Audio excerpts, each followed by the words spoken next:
A heavy door with a missing handle stands before you, covered in dozens, if not hundreds, of little oddly shaped trinkets and charms.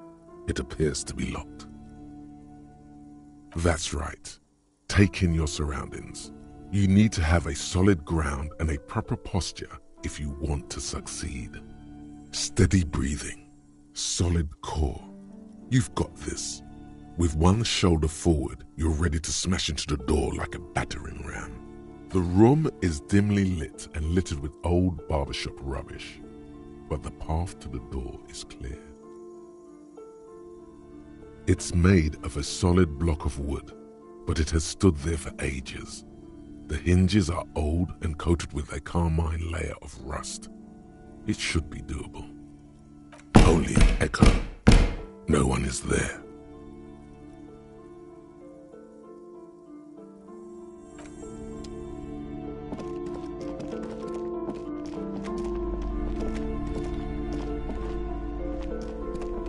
You've hurt yourself now. I told you not to mess around back there. What are you even trying to accomplish, you fool? You're only making things worse. Stop it. Be compelled to look at the books. Go to them. Goodness, you were already doing good, browsing the shelves. Why'd you stop? Don't you feel compelled? Go. Go! Get back there. The books await you. She smiles and nods, seemingly relieved. Annette, yes, my daughter. I hope she wasn't slacking off again with her nose in science fiction. Tell me, was she at her post, doing her job like a proper girl? Wonderful! Did you talk to her? Great! On a scale of 1 to 10, how compelled were you to buy books after talking with her? Her opinion of her daughter depends on how well she lured you into the store. Come now, it's not personal. It's about proper sales practices and market research. I expect an answer. My precious, her dedication brings joy to my heart. If you have children, I hope they turn out as great as my Annette.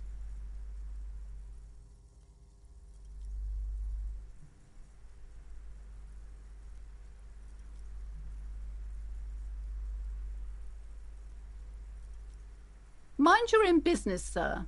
In our society, people don't get to tell each other how to raise their children. It's none of your or anyone's business. The woman before you scans the store, her shoulders rigid and tense.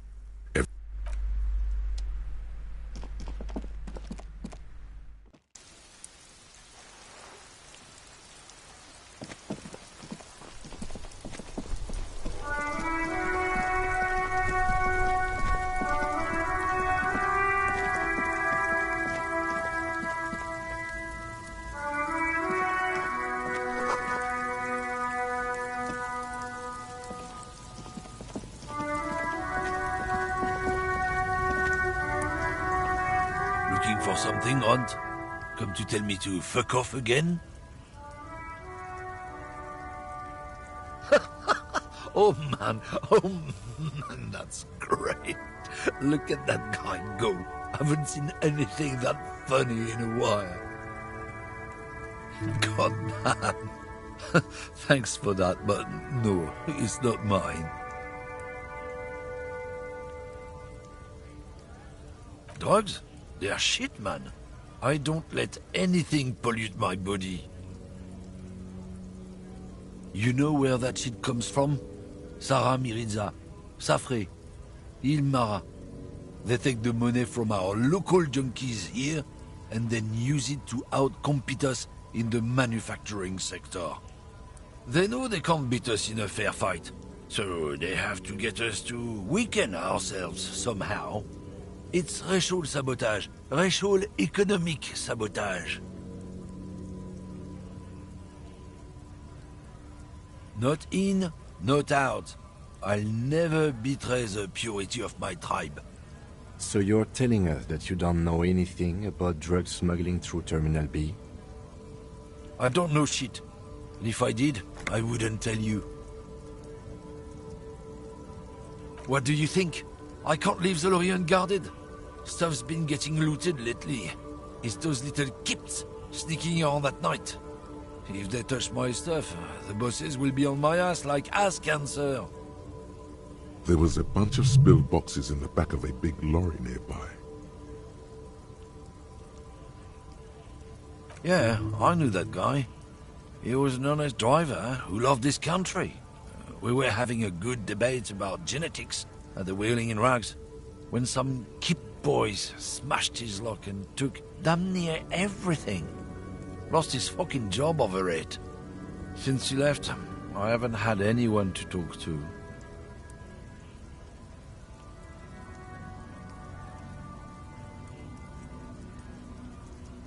It's a fucking travesty, is what it is.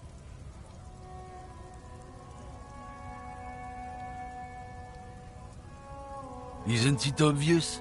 Fucking Sealang, that beady-eyed South Samaran. His little side business is a scam. I wouldn't be surprised if he was peddling drugs as well. Of course he's a lorry driver. What? He tell you he's just some simple businessman or some shit? He's selling his employer's stuff after he broke the seals on his Humanox lorry. His tribe are natural liars. It's in their blood. He's your man, all right. 100%. I wouldn't be so sure about it. Not until we've heard what Sealang himself has to say. Guess so.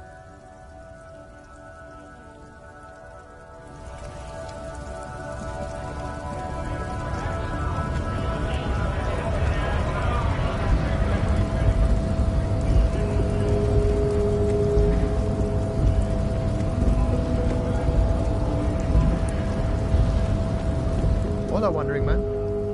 How can I help you?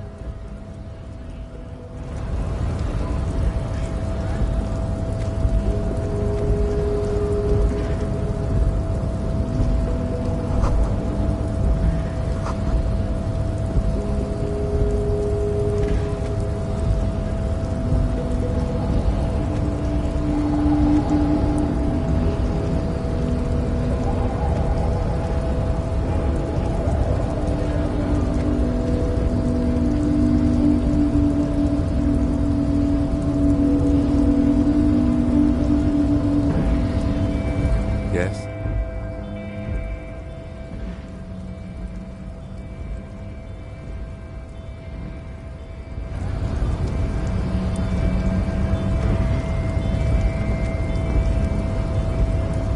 Nobody betrays your degeneracy.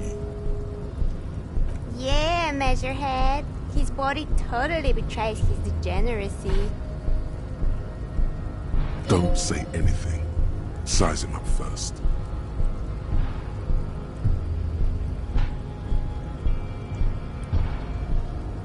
Are you admiring my morphophysiology? It must be frightening to stand in the shadow of this racial pinnacle. Be calm, Sandwich.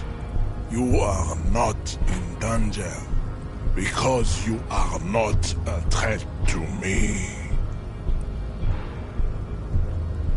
What is this androgynous display of sexual maturity? Things are not as bad as they look. Sure, you have high blood pressure from metabolizing heroic quantities of ethanol, but you are robustly built. You will survive. I can see you were once an athlete, then deteriorated in your 20s. It is typical of your haplogroup. Let's blame the failed education system and leniency towards degenerates in your homeland. Jean-Luc, his body is betraying his degeneracy pretty hard. Maybe you can ask him to leave.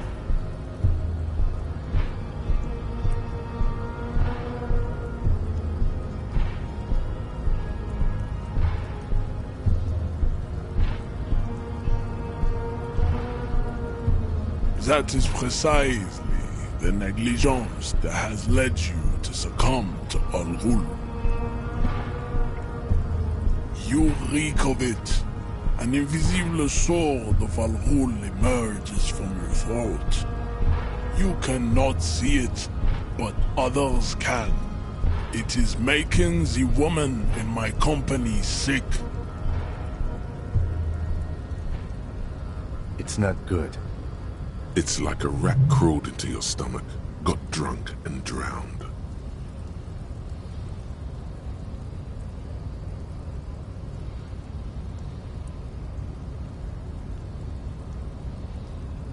No, you don't.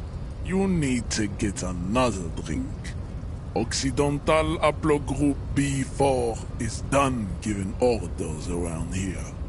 The influence of the ham sandwich race is waning.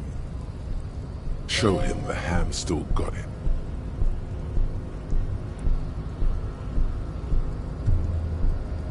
Willingly calling yourself a ham sandwich, how far the Occidental Haplogroup has fallen. You were once a noble and powerful race. You gave the world eugenics, electricity, and powerful weapons of war like missiles and aerostatic aircraft. You made great gains in metallurgy, race theory, and statecraft. You dominated lesser cultures, like the deformed Hemians and the inexplicably potato-obsessed Khoikos. But now your ascent to the genetic summit has halted. You are obsessed with sadness and with frivolous pop culture. You will be superseded. Isn't that right, babe? It is, baby, yeah. You know it. There is a button right behind him, just out of reach. It must be the one that opens the door to the harbor. This man is not budging.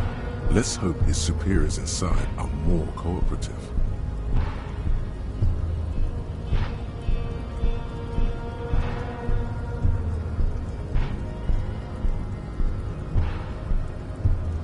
Enough with this begging.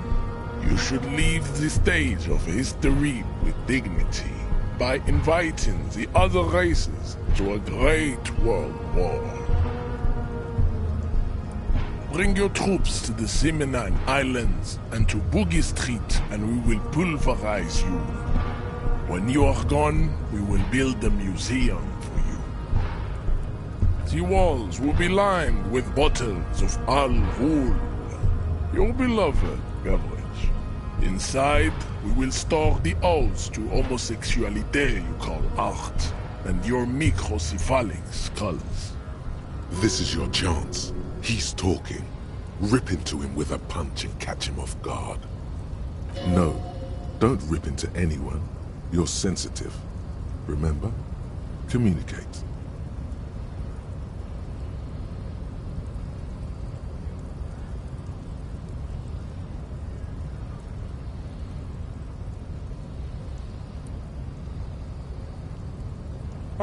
Don't be vulgar.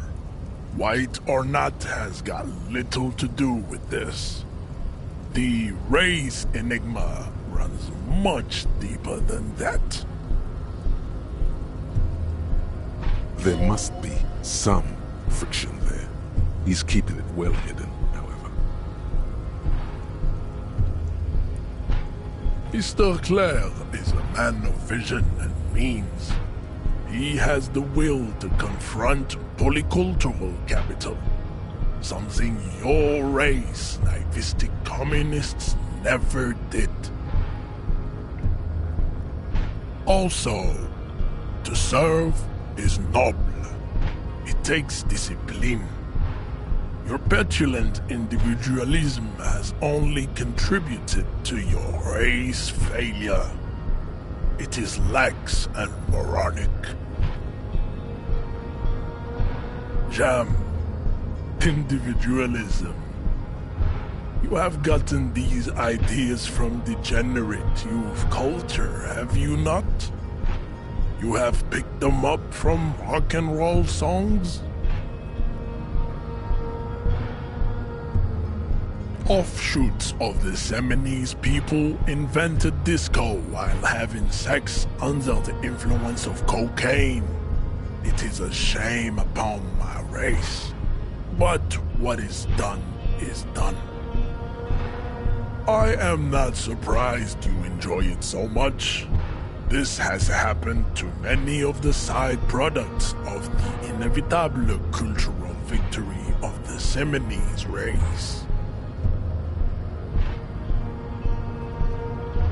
What you need is to come to terms with extinction and never getting that dead body down from the tree.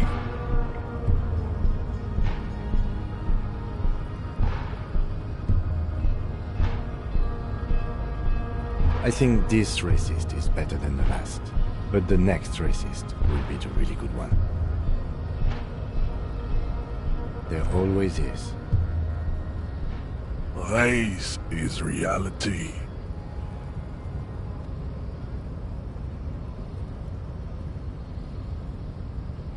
He does not so much as glance at the object.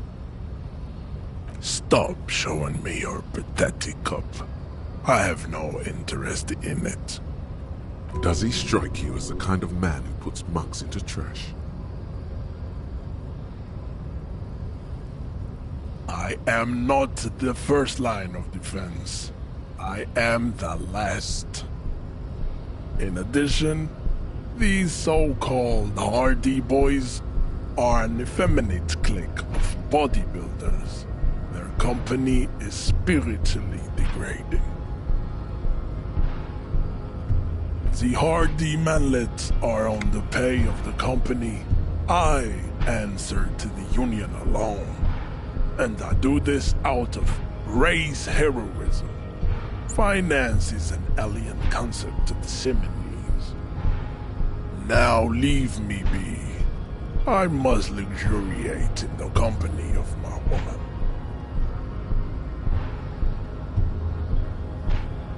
Racists are generally not very good examples of their race. I am not like them. I am craniometric perfection. I have taken the trouble to permanently draw a phrenologic grid on my skull and features. This should dispel any doubt. Your silence betrays your inferiority. You do not have a reply. You should enter a deep race slumber. Perhaps in 4,000 years, there is need for a servile homunculus.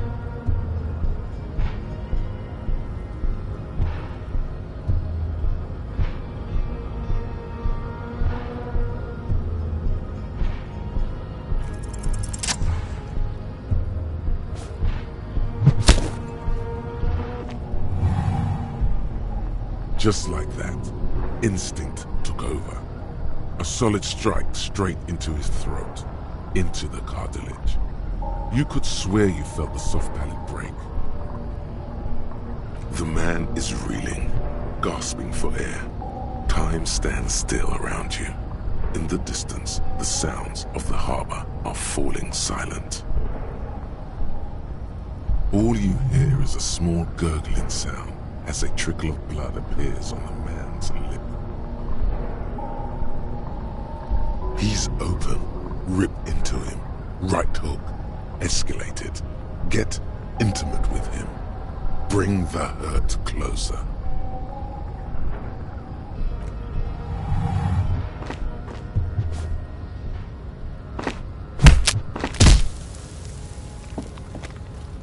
The man lands with a dull thump, like a broken down puppet of muscles and sinew. For a moment, he still tries to keep his head up, dazed eyes looking at you with unimaginable surprise. To your left is the button.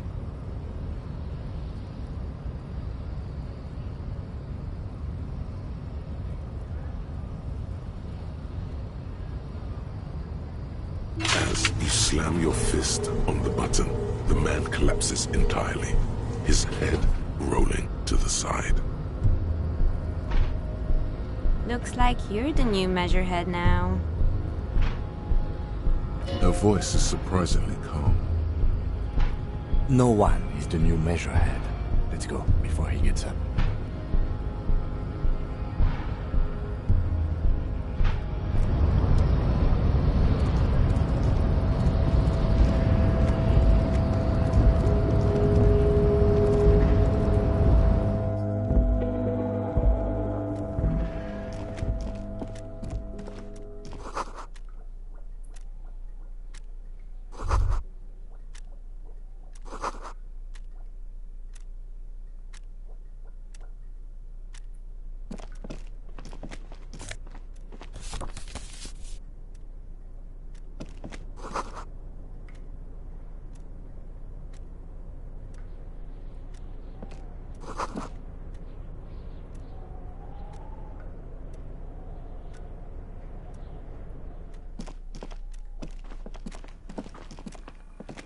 An imposing combination of a punch clock and a payphone is looking down at you from the wall. A note on the side says, "Tokens unavailable due to strike. Use change."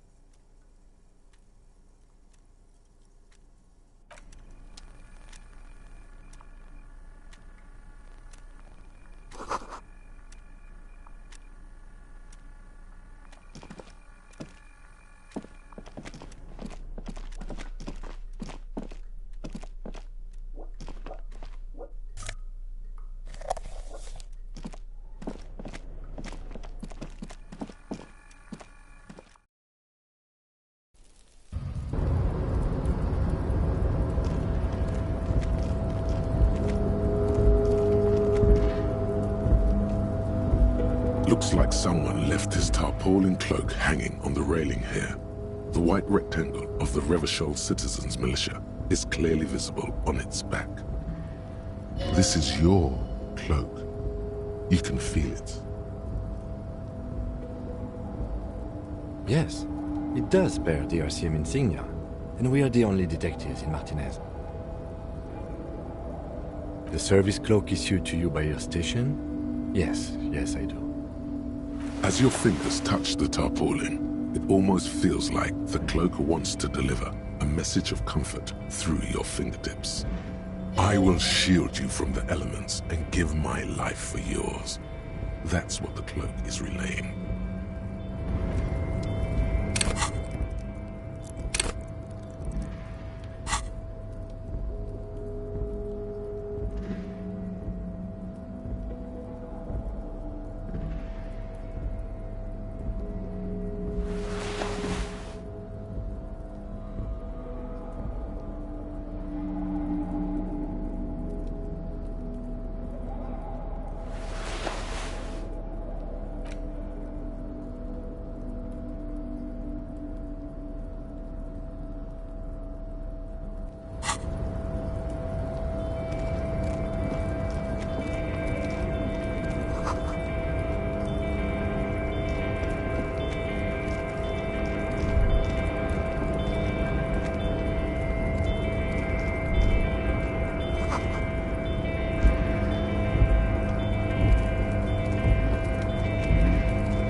Container, container, I'll turn you nice and red. Container, container, put the logos on. Container, container, used to be Wild Pines. Container, container, now belongs to Évrart.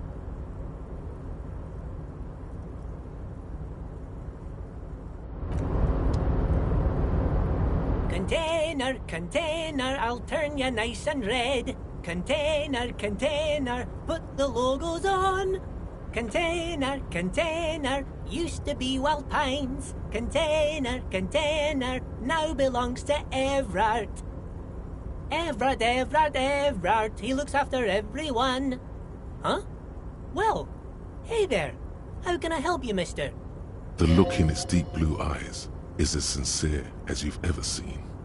Kind of makes you feel like an arsehole for no apparent reason. I see you are not a union man, mister. Did you get lost? You're not one of them scabs, are you?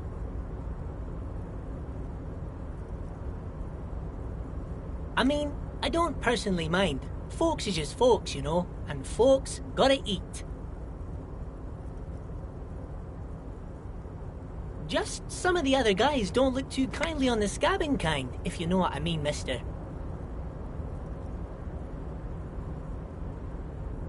Oh, most of the guys are down at the gates, keeping the scabs from coming in. We're on a strike. The whole union is. You don't have to work when you're on strike. Ha! We haven't worked for 2 months now. So no one is working? Not everyone is down there, of course. Mr. Évrart is in his office, where he always is. And Jean-Luc is guarding the gate. But Titus and his boys got into some drunken trouble and Évrart sent them on a nice vacation. For a week or so. Oh, I'm not really supposed to talk about that. That's union business. Him and his boys stirred up something in town. Probably drank too much and got into a fight or something. I heard Mr. Évrart telling them to take some time off. Don't go all bad cop on this simple, friendly fellow.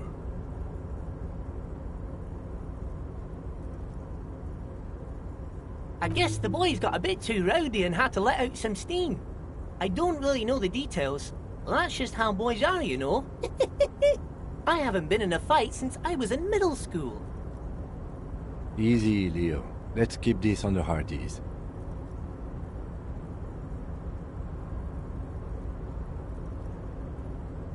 Too late.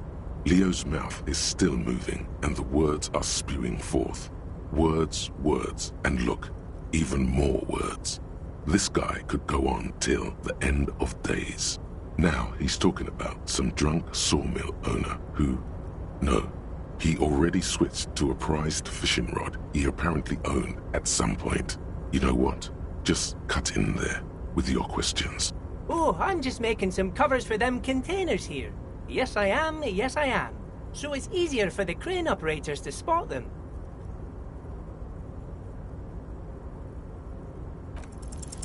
Everything is so pretty and red. You and Leo look like brothers as you glance around with similar childlike wonder. Sure is, mister. Sure is. Really livens up the place. Yes, it does. Yes, it does. I hate to break this bonding moment, but the red containers mean they are replacing the company livery with the union livery, which means this strike isn't gonna stop anytime soon. Yes, yes. Everybody needs a job, and this is mine. I'm Leonard, by the way. Leonard Bellick. But everyone calls me Leo. I'm like Mr. Évrart's right-hand man when Mr. Edgar is out of town, and Mr. Edgar's right-hand man when Mr. Évrart is away. Actually, Miss Beaufort is the right-hand man, but she's a lady. Who is this, Miss Beaufort? A real pretty lady with a skin like those Douai Sucre candy bars my missus likes so much. Them are real nice to suckle on once the dinner is done and me and the missus sit down beside the radio. But I can't listen to the radio all the time. There's so much to do around here and I'm always busy keeping things running here. Yes, I am. Yes, I am. Oh, Lizzie. She is a real sharp tool. Mr. Évrart put her through some fancy school and everything. east of the river. 4 years she was gone, and when she came back, she was all fancy and lawyerly. But she's a real nice girl. Grew up in this here neighborhood. Knows everybody and gets along with everyone. Real pillar of the community one day, I'm sure. For a fraction of a second, there's sadness in his eyes. If me missus and me was to have a child, I'd be real happy if she turned out like her. But she can't have kids. Dr. Lemaitre said so, and she knows about such things. Been a doctor for almost 50 years she has. Law school?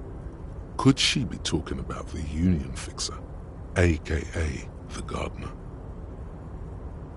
Looks like it. I'm not sure what a fixer is, but she is a real nice girl. Smart as a whip too.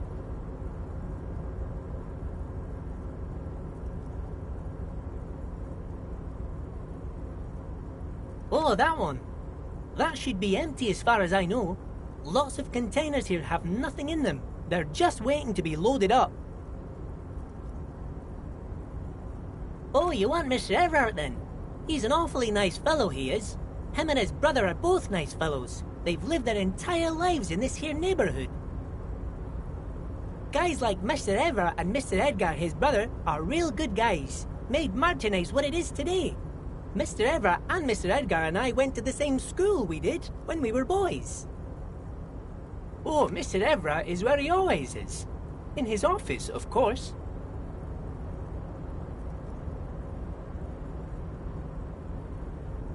Bye-bye now.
Before you is a walrus of a man seated behind a large desk.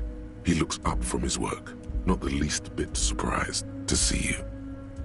With great effort, he straightens himself up in his chair, yet says nothing. He simply stares at you. Welcome, Mr. Dubois, Mr. Kitsuragi. It's good of you two to stop by. Please, have a seat. I'm Évrart, Évrart Clare, head of the Debarders Union here in Martinez. I'd offer you my hand, but unfortunately my health prevents me from getting up. You understand? He looks extremely comfortable.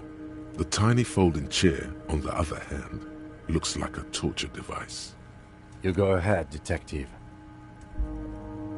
Whatever he has in store for you, it can't be good, he thinks. I'll do my best. Forget about that. What's with this Dubois stuff? You're getting some seriously bad vibes from that name. Please, Mr. Dubois, let us converse in a civilized manner, as equals. Take a seat. I insist. He's trying to throw you off your game with this Dubois nonsense. Don't give him the pleasure. Very well, Mr. Dubois. I respect a man with strong convictions. I, too, have convictions. One of which is that I will not engage with any man who won't face me at eye level. Should you find yourself more amenable in the future, I'd gladly resume our conversation. But until then, I'm afraid I must ask you to leave. You're no Titan of Elysium, buddy. He's got you in a fork. Excellent, Mr. Dubois. I can see that you're a reasonable man, and reasonable men can be of great use to one another. So tell me, how can the head of the Debarders Union help a representative of the Revachol Citizens Militia today. The chair you're sitting on has got to be the most uncomfortable chair in the world. It's violating your backside. Oh, by the way, I heard you got a rather rude reception from a certain Lawrence Gart. Some people have no manners, it pains me to say. This should take care of that nonsense. It should be sufficient to cover your expenses for a few days and patch over your differences with a cafeteria manager. Go ahead, take it. Hey, that's 25 real. That's good money. Think of all the stuff you could. Don't mention it. But also don't forget it. I'm just kidding, of course. Is he? Now, I'd like to set your mind at ease about one other matter. Your lost gun. Let me assure you, Union people are on it as we speak. I've got my best hounds looking for that lost gun. His slug-like lips move, but all you hear is an echo. Lost gun, lost gun, lost gun. The world is swallowed by a black hole of fear. Only 2 words escape its gravitational pull. Lost and gun. Are you all right, Harry? You seem anxious. Don't be. Everything's going to be all right. It's not like you left it loaded. You didn't lose a loaded gun. Local children aren't out there playing with it right now, pointing it into their own mouths. It's in a safe place. I just know it. I have a feeling everything's going to be all right. It was loaded. There were 2 bullets in it. You always keep at least 2 barrels loaded.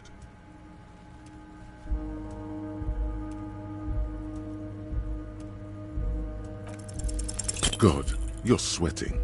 Your knee is jerking. You're about to cry, aren't you?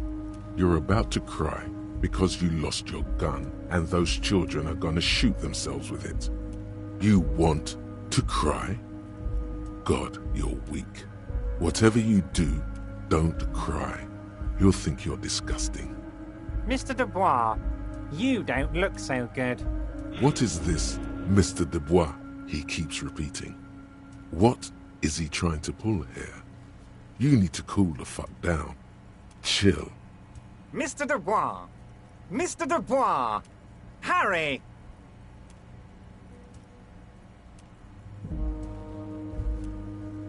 While Évrart is distracted by your odd behavior, the lieutenant's eyes are mapping everything around you. The folder, desk, papers on the wall. Mr. Dubois, are you okay? Can I get you a glass of water or something? Are you having some kind of medical emergency? Maybe you could use your hands somehow, in a kind of throw-in motion, like you're throwing that Mr. Dubois act right back at him. He's Mr. Dubois.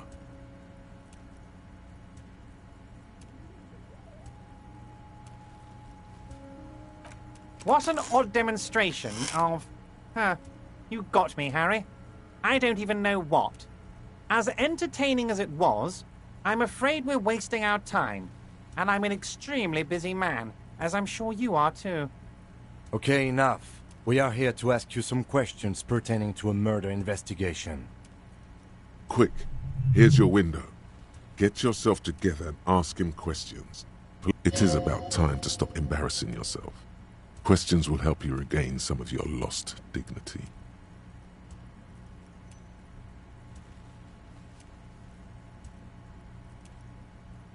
You might have noticed there's one hanging on a tree behind the hostel cafeteria. Oh my! Don't take this question personally, but why would I get involved in this matter? Mr. Clare, the man was hanged with a cargo belt. A steel-reinforced cargo belt. It's safe to assume the Union had something to do with the murder. Besides, getting the body down would benefit all of us. It's a stain on the neighborhood. I can certainly see how having him up there might start affecting some real estate values. But of course, all joking aside, I am going to help you. Jean-Luc, The cop who bested you in physical combat is here, and he has a little dead body in a tree problem. Namely, he needs it to be taken down. Please, you can find Luke down at the gates. But you already knew that. Anyway, he's going to help you, now that he's back on his feet.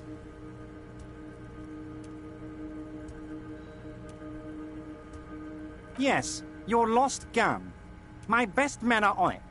They're turning every stone, searching every playground, asking kids, grandmas, everyone. Your gun will be found, Harry. Let me assure you of that. It's just a matter of time and effort.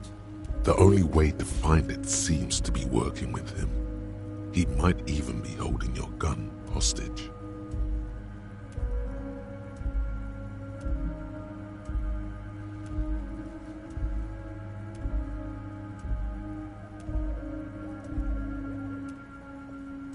Damn it, Harry. That's exactly what it means. I'm only kidding, of course. He is not. Of course. I understand. We help you, you help us.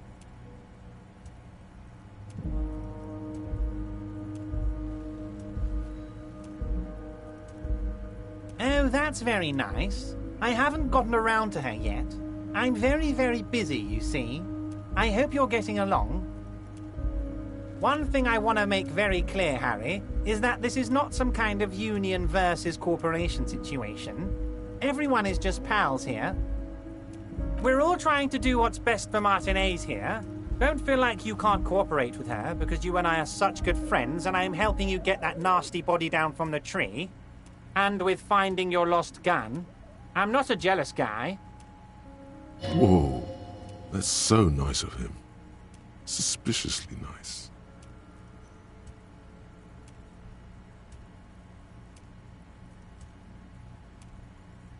What do you mean, Harry?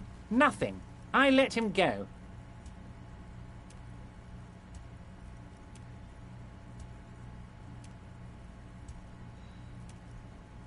He's an old man, Harry. I wanted him to spend more time with his family. God knows how long he's got left. Harry! I have little people in my organization. I would never call someone a midget. What is this? Honestly, I'm beginning to think you're a midget, Harry. I'm only kidding, Harry. You're not a midget. No one is. We're pals. It's hard to say if he really lost his temper, or if this is another one of his tricks. This man almost never angers visibly. If she actually wants to see me, she will find a way. Any good negotiator would. And I just don't have anything to discuss with a bad negotiator. He doesn't want to see her. It's as simple as that. Yes, yes. Low balling, of course. This isn't a casino, Harry. Real people, real livelihoods are at stake here. But everything's a casino for those rich types. His expression makes it clear. This is childish and irresponsible behavior. Vanished? Harry, the woman left her casserole in the oven and couldn't make it here in time for the voting. Oh, did I leave my casserole on? Better go home and check. The election can wait. When she got back, the whole thing was over. Wait, there was no mention of a casserole from Joyce. Harry, Harry, Harry. Do not fixate on this little matter. Maybe it was a rabbit stew, or a hairdryer, or an iron. The point is, her heart wasn't in it. Mine was. That much is true. His heart truly is in it, though you wouldn't think so by looking at him. If it's spilled blood you're looking for, then there certainly isn't any in his expression or demeanor now. I'm just a nice guy, Harry. I wouldn't be where I am now if I wasn't nice. Politics is all about emotions, and I want you to have positive emotions when you think of me. Okay then, positive emotions it is. You like positive emotions. Of course, Harry. Let me just assure you one more time. It's perfectly okay to share anything we discuss here with this Joyce. This is a completely transparent organization. I have no interest in what she is doing, but I myself have nothing to hide. Your business is your business, and I respect your privacy. Just remember, none of this is secret. Tell her about all of it. My brother's picture, my singing swordfish clock. Tell her how overweight I am and how I'm helping you find your lost gun. Tell her about everything. Évrart doesn't mind. This is weird. Not nice weird, but okay. Am I going to ask? Hell, Harry. You spin-kicked my strongest man in the face. I saw it from my window. Would you ask a man like that how he got into your container yard? Don't worry, Harry. Between you and me, I'm not a huge fan of his race thing, but the Union did not get where we are today by frowning on eccentricity. Anyway, I assure you, I am a very well-informed man. Information reaches me before I even get the chance to request it. Oh, of course. That's your main thing here. That's why you're in Martinez. I know everything that goes on around here, and I would love to help you like I'm helping you with the body and your lost gun. I mean, it's no secret that the lynching is connected to the strike. So much to talk about. Honestly, it's been weighing on me so heavily. I understand you need to interview me. But there's a thing that's been keeping me up at night. I want to talk about the hanging. I mean, if we could just calmly talk, exchange information, we could blow this thing wide open. Yes, that sounds good. Let's do that. But I can't think straight with this thing weighing on me. You're police officers, aren't you? I have a crazy idea. You guys are basically door-opening machines, incredibly talented at opening doors. I'm not sure I understand. If you're asking us to break down someone's door, it's not going to happen. Come now. I just need you to go open a little door for me and leave it unlocked. A simple thing. Absolutely nothing shady about it. Does this jiggling ooze think he's going to use you? He's got another thing coming. Play his game, son, with your eyes peeled. He's going to slip up, and when he does, you're going to come out on top. Fantastic, my friend. Just let me know when it's done and we can take our friendship to the next level.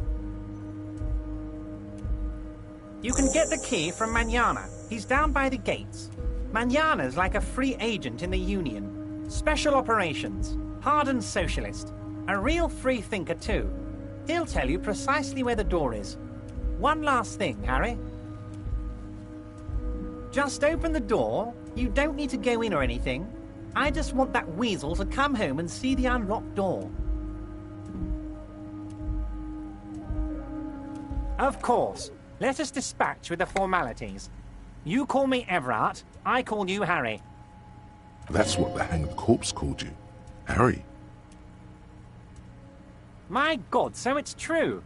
I didn't want to believe it, but you are a fantastic science fiction amnesiac cop, aren't you? What are the odds of that? I think the odds of that are very low. I assure you, there's nothing to be ashamed of, Harry. You're among friends, and the good news is... I have a big fat folder on you, Harry. I'm sure you have a lot of questions to ask. Maybe I can help you out. Don't trust him. For all you know, Dubois might be his name. You need to confirm this. I'm sure you had some concerns you thought I might be able to address. And you were probably right. I can. Are you trying to tell me you've gotten hold of some of our documents? Mr. Kitsuragi, would you mind? Me and Harry are talking about his lost identity right now.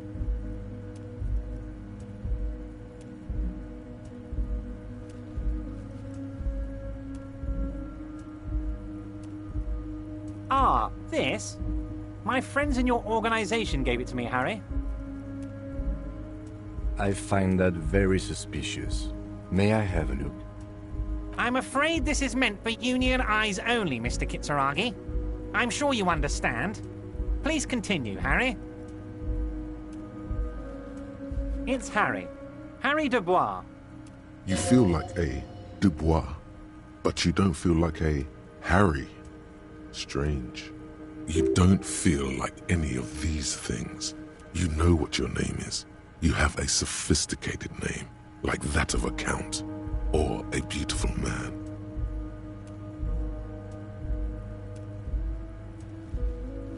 And I can work with you, Harry. Now, what else can I do for you? But of course, Harry. Your precinct is the 41st and you live in Jamrock. You're a Jamrock boy.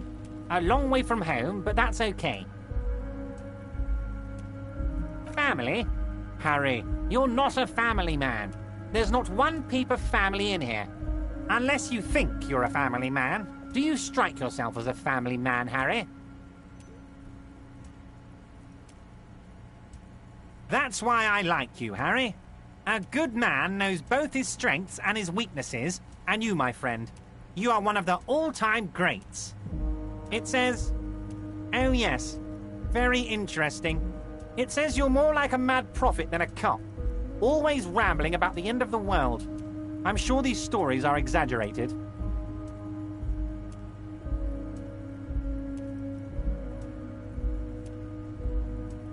Of course, Harry.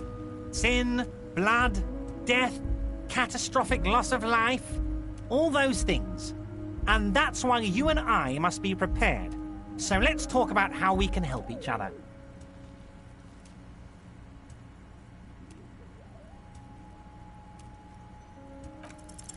As you look at the folder, Évrart covers it with his hand and pets it.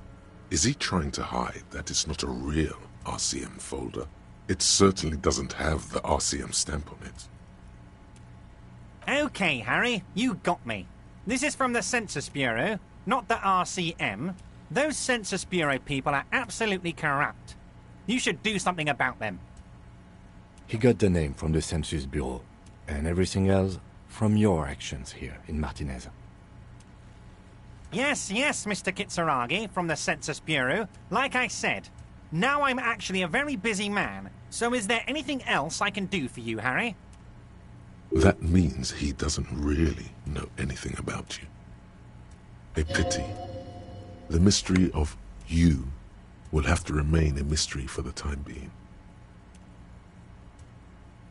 Yes, that's what I said.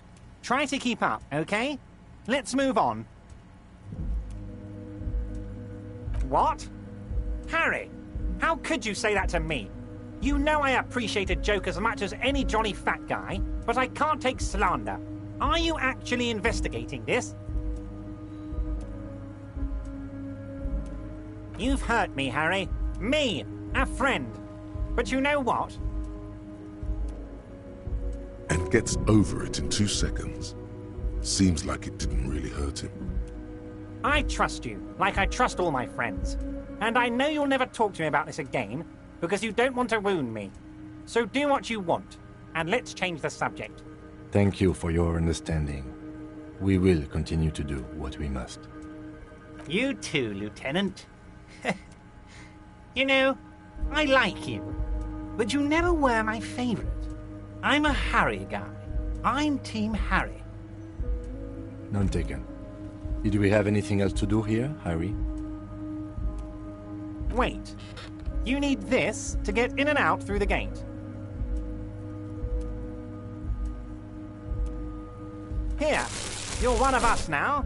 A real red and white Union man. Take care, Harry.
This is the night watchman's booth.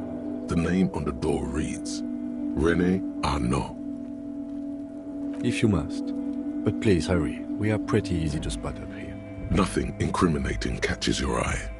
The cabinets are clean and their sparse contents meticulously organized. There's a framed photograph on the table. It's a black and white photo of a young couple out in a street fair. The man, René, is dressed in a Royal Carabinier uniform. The girl is young and very pretty. She is smiling playfully at the camera. René looks like he's about to smile. This photo must be tied to some good memories. Why did you take that picture of René?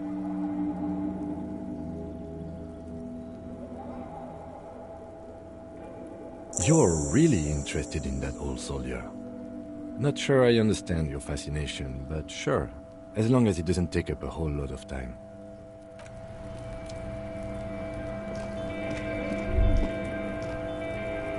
Numerous empty wine bottles glisten in the rain.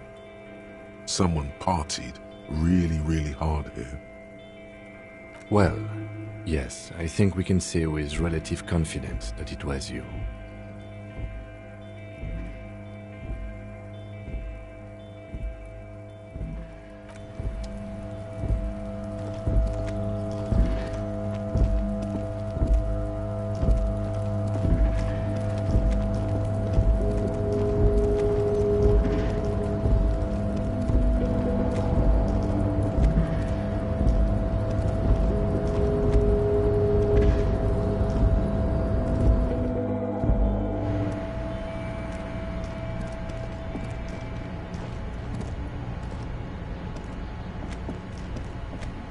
Yes?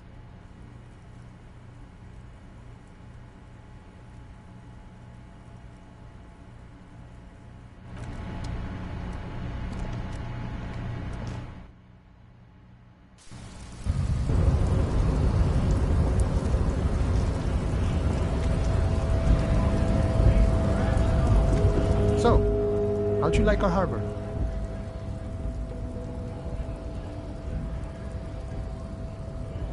It's but a rest area on the path leading across open plains. Right. You talk to the boss, eye to eye, like men of the plain. If you have any more questions, I'm set to talk. A key, huh? What door is this key supposed to open? Oh, say no more. I got you. I got that key right here. And let me tell you, it's mighty good of you to help us out during the strike. Working class solidarity, as they say.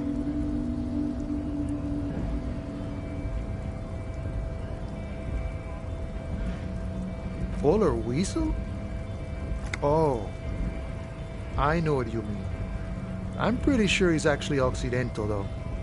So you're gonna be committing fratricide, my racist friend. What you're looking for is a basement door behind the greenhouse. That's behind the whirling in rags. That's all I know.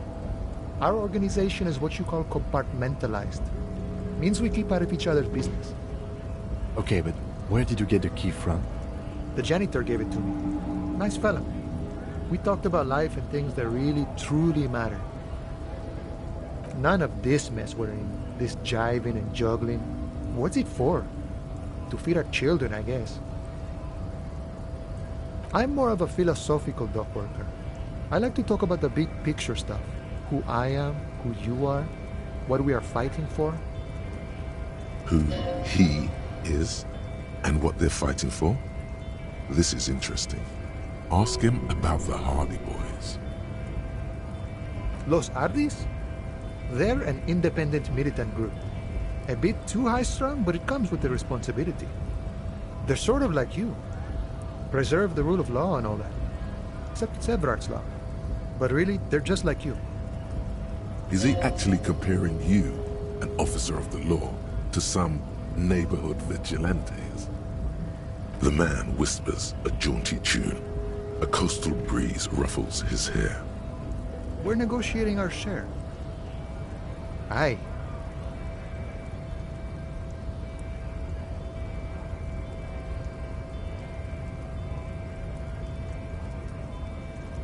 All of it. However, right now we want all the harbor workers to be on the company's board, so they could take part in the decision-making process.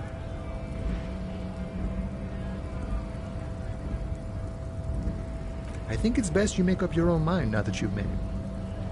In my eyes, he is a capable organizer and a decent businessman. I guess you kind of get to be the village chief.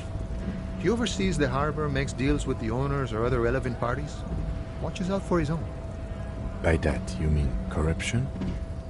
By heavens, why would he not be corrupt? We live in a harsh and disordered world, see? And in this world, the old man is corrupt for our benefit, and we know it. Appreciate it even. He is, personally, not too lavish. Okay, he's reasonably lavish, sure. That's his prerogative. It's not like you want a saintly demeanor on a corrupt motherfucker. That would be a manipulative illusion. Besides, there are no non-corrupt systems in the world anyway, and moralism is the most corrupt of them all. Not you would like to say. But then there's that weasel door. No. I don't think I'm a communist. Seeing something of value and saying I want it all to myself is a much older and simpler notion. No science to it at all. Even a weak child can think it. The only things holding someone back are I can't and I shouldn't.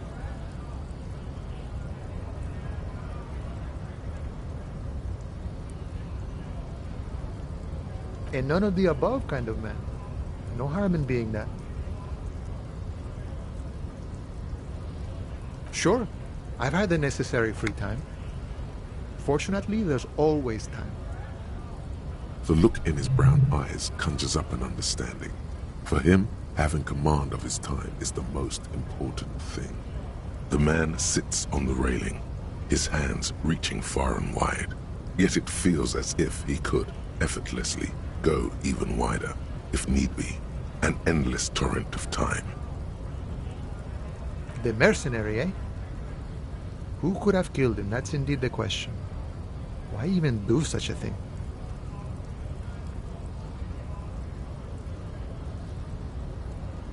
What a thought! Why would noble workers resort to such a thing? Unless they were pushed, of course. Your dead guy was an enemy combatant. He was an agent of the opposition, attempting to undermine our honorable efforts. I ain't the murdering type, but that's just me. Large organizations like our union have all sorts of men, with all sorts of skills. He means a more violent faction could easily take care of such a thing. Understood. This has been of limited use. Still, thank you. No problem. I wish the best to you in your search. Sure, I'm glad it's not my search. It's clear you like the hard stuff, Bruder. Lower intestine. The term is metabolic and circulatory system. Fascism, Bruder.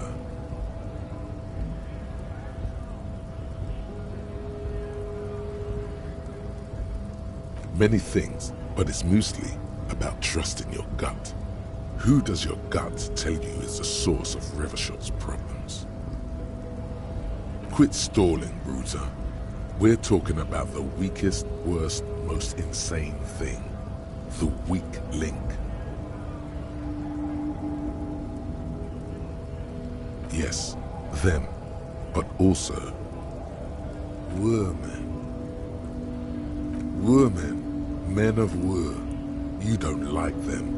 They're insane. Their idiocy needs to be scrubbed off this world with rubbing alcohol. Women need to go back to the fucking kitchen. That's what fascism boils down to. The rest is also important. But the main thing is that women need to know their place. Feminists? No, it can't be. Not you. No one believes this. Did you know you can forget thoughts? Go to your thought cabinet and forget all about feminism. Stomach truth. You're having a stomach truth. Because you've said the hard things that others won't say. The good things, you've said them many times.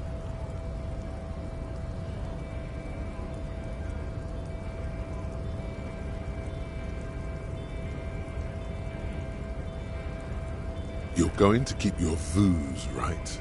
Keep your vooz, Brota. There's a slow, painful growl somewhere in your intestines, knocking on your alcohol-engorged liver. It is one of betrayal and disappointment.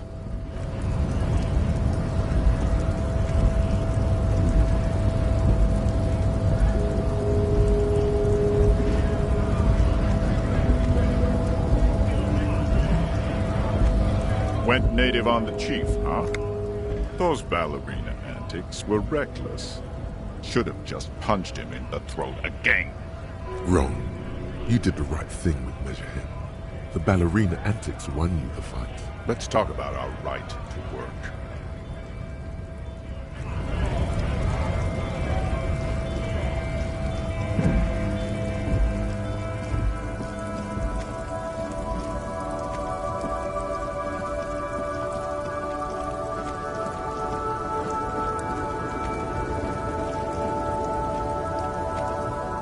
Still has her eyes fixed on the photograph in her hands. In the background, the radio plays. Nothing. Her smile just keeps widening. Her hair is gray like lead. No, this one is a monster in disguise. If you want her attention, you may need to be more forceful. Where am I? Who are you? The smile on her face has disappeared, replaced by the wary aspect of a cornered beast. Never mind. I remember now. I'm still stuck in that traffic jam in the 50s. The men have small jaws and everything is made out of plastic. Why do you need plastic when you can make the world out of amber? Back in Methka, during the time of the revolution, the sidewalks and cafes are filled with young people. I was on my way to see a new Boyadero picture starring Gabriel Buendero. Until you came along, that is. This is Gabriel Buendero. A strikingly handsome man looks straight at you, his head crowned with a wide-brim hat. His hair is dark as an oil slick, and his jaw the most perfectly chiseled thing you've ever seen. This man's got a hold over her, even 50 years later. You can feel it. He was the biggest star of his day. Girls used to faint in the aisles of cinema whenever he came on the screen. And schoolboys used to memorize all of his lines. Someone was. They are someone's memories, boy. What difference does it make if it's me or not? They're beautiful. That is all that matters. Beautiful and true. And they will win. They're coming for this, you know? All of this. She seems to derive some bitter pleasure from this strange thought. As if the past will one day wipe the present away, like a tidal wave approaching. I wasn't dreaming. I was there, Lowman. It was early spring, and the man behind the black sun had just come out. The posters were 20 meters tall. Everything was golden. While you, people, were tearing each other apart over your petty little revolution, in Meth, it was a golden age. Why not, Harife? It's not like I have anything better to do in this hellhole. Diamonds? Of course not. But wouldn't it be marvelous if I was? Whatever stupid things they put in the lorry, I imagine. I quit concerning myself with that a long time ago. Besides, I don't drive the lorry for the cargo, if you know what I mean. She says that as if something narcotic is the real reason.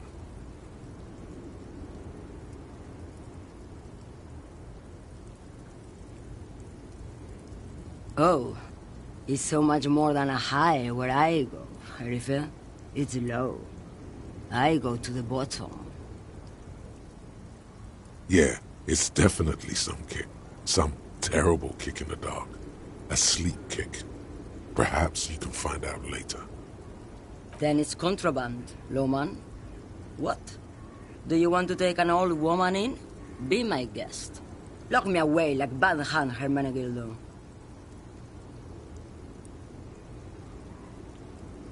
She's just a distracted old woman. We should maybe let her get back to her things. So he doesn't think she's a smuggler. You hear that, lawman? I don't think your partner likes you spending too much time with me. Nothing. I just don't think she's connected to anything. He's worried, but not for her. For you. What is it about this woman? If she's not connected to anything? Oh, don't worry about me. I'm one of the best camioners around. I drive routes no one else will. Lomonosov's Land, Udajnaya Zemlya, the Western Plain.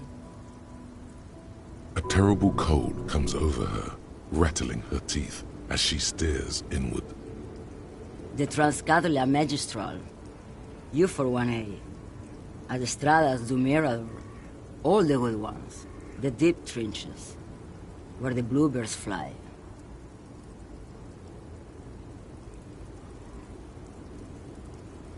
You're right, Lawman. I'm the one who should take my health more seriously. Thank you for looking out for me. A correct appraisal. You're quite shabby. Is that all you woke me up to say? Of course not. To truly understand the Boyadero, you need to listen to On the Western Plain. It's an old ballad about a young girl who falls in love with a daring boyadero. He promises to marry her as soon as he returns from the Western Plain. Of course not. The boyadero returns from the Western Plain a changed man. One night, as he and his beloved are out walking along the river Maigret, she pleads with him to give up his riding and settle down. So the boyadero strangles his beloved and throws her body in the Magret. Then he rides off, because the Western Plain is calling to him. You have to understand, a true boyadero needs a whole horizon to himself. He can't be tied down by man or woman. His beloved was selfish. She didn't know what it meant to love a boyadero. What if to truly love a boyadero is to float lifeless downstream? What do I need drugs for, Lawman? What I see, what I feel, the great adversary, no drugs can compare.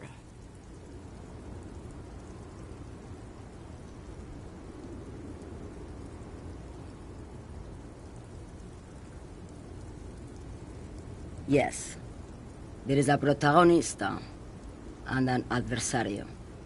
I am on the side of the adversary. There's no coming back from that hole. I don't like the sound of any of that. Sounds like a horrible drug. The worst one of them all. If you don't know,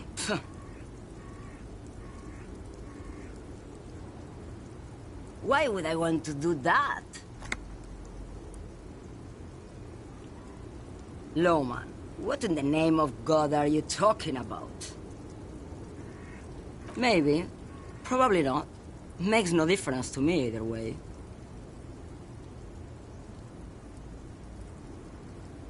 Just this month, I made half a dozen trips from Saramiriza to Grat, on the U41A.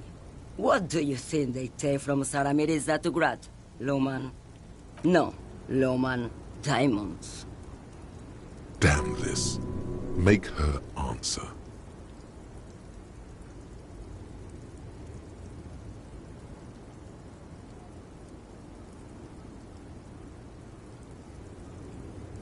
Easy. He's the skinny man who thinks he's a poet. Never trust a poet. Also, he's the only one I can see from here. That's correct. There is no visibility of any of the others.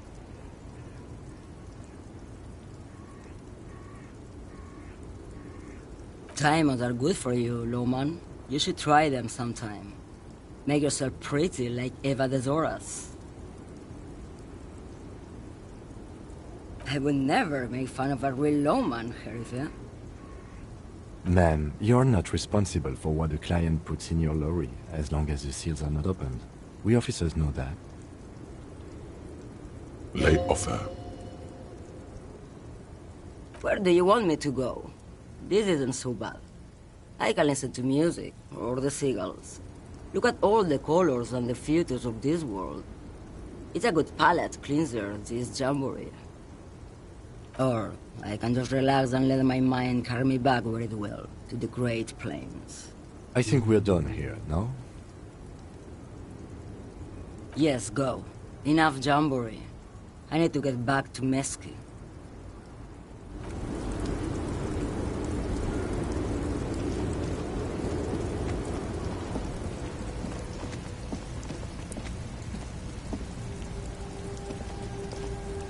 An old monument stands in the middle of the traffic island, pointing toward the sea. It looks as if it's been reassembled piece by piece, secured and mounted in the air with the aid of numerous ropes and rods. Even by the standards of the Philippian kings, old sumptuous Philip was known for his profligacy. Well, he blew through the whole national treasury, starting the decline of one of the penultimate century's greatest superpowers, the suzerain of Revachol. His own maladministration foreshadowed the fall of the monarchy during the anti-centennial revolution, an end to his family line and the monarchy on the Insulindian Isola. Stories have it that he had his bedroom converted into a treasure chamber, where he stored unfathomable wealth. Krugerrands, bars of gold, ornate weaponry, armor, and various chalices. He called it the Sol Aurum. It was obscene. There were whispers he slept on a huge pile of gold-dipped feathers, like some obese dragon, instead of a bed, like a normal person. The man certainly knew how to live.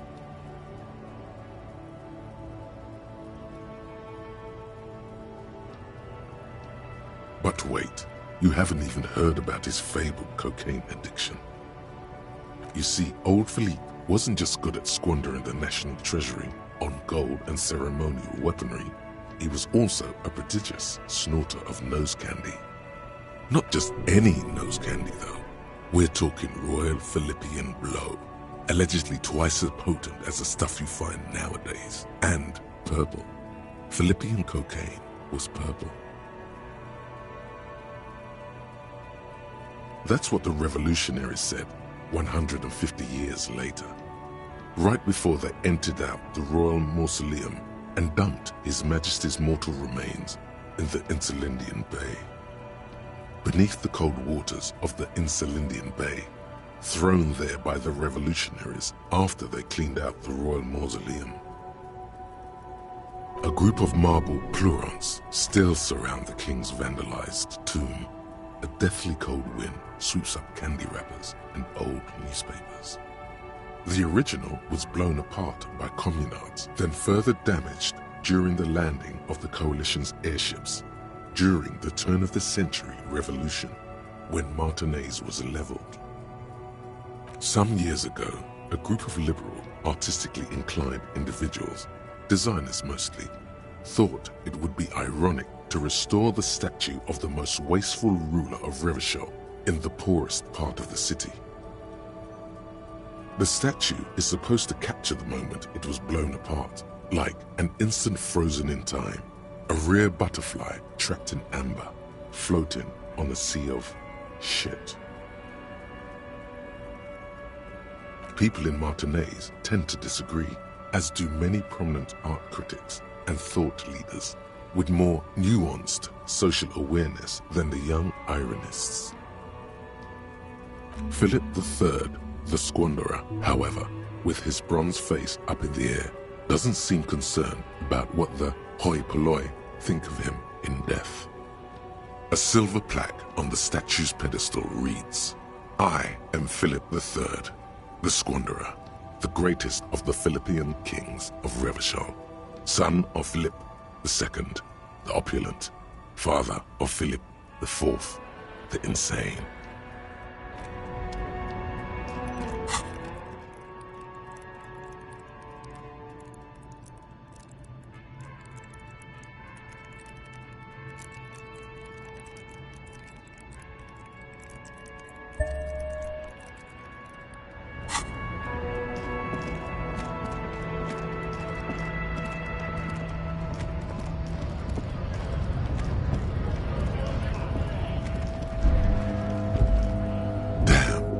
That felt good. Your heart's pounding nicely. You should tell people to fuck off more often. Not as a general rule, but that one was justified. Better to get the lay of the land before telling people to fuck off. That means you should do it whenever you feel like someone's disrespecting your authority. That's the spirit. Never forget. The whole world's a wooden house, and you're a goddamn flamethrower.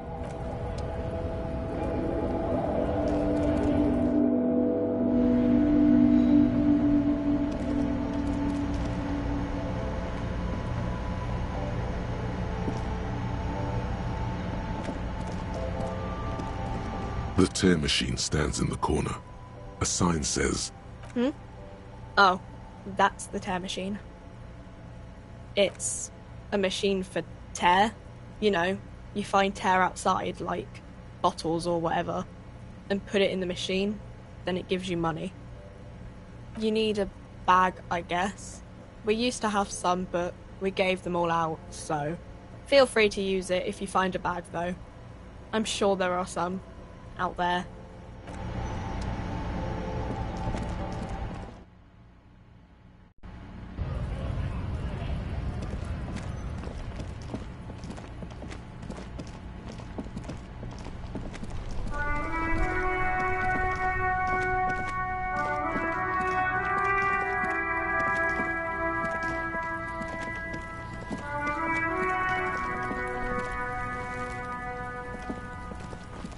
The man before you is naked, but for a pair of underpants and white boots. His skin is marbled with decaying veins and blotched by lividity. On his chest, a fading web of tattoos. The cargo belt used to hang him from the tree looks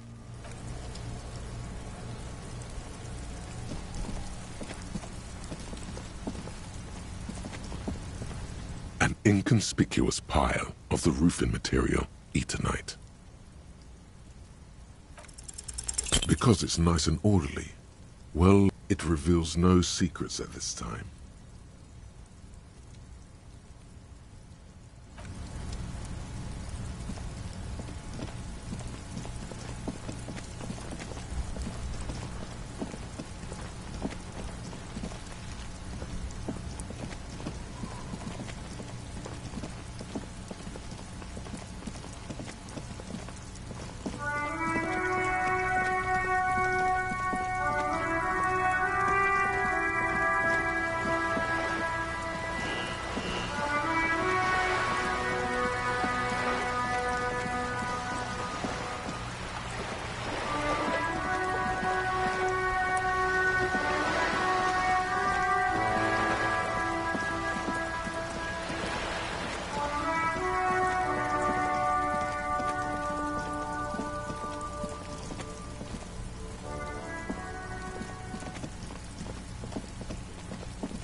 This must be it.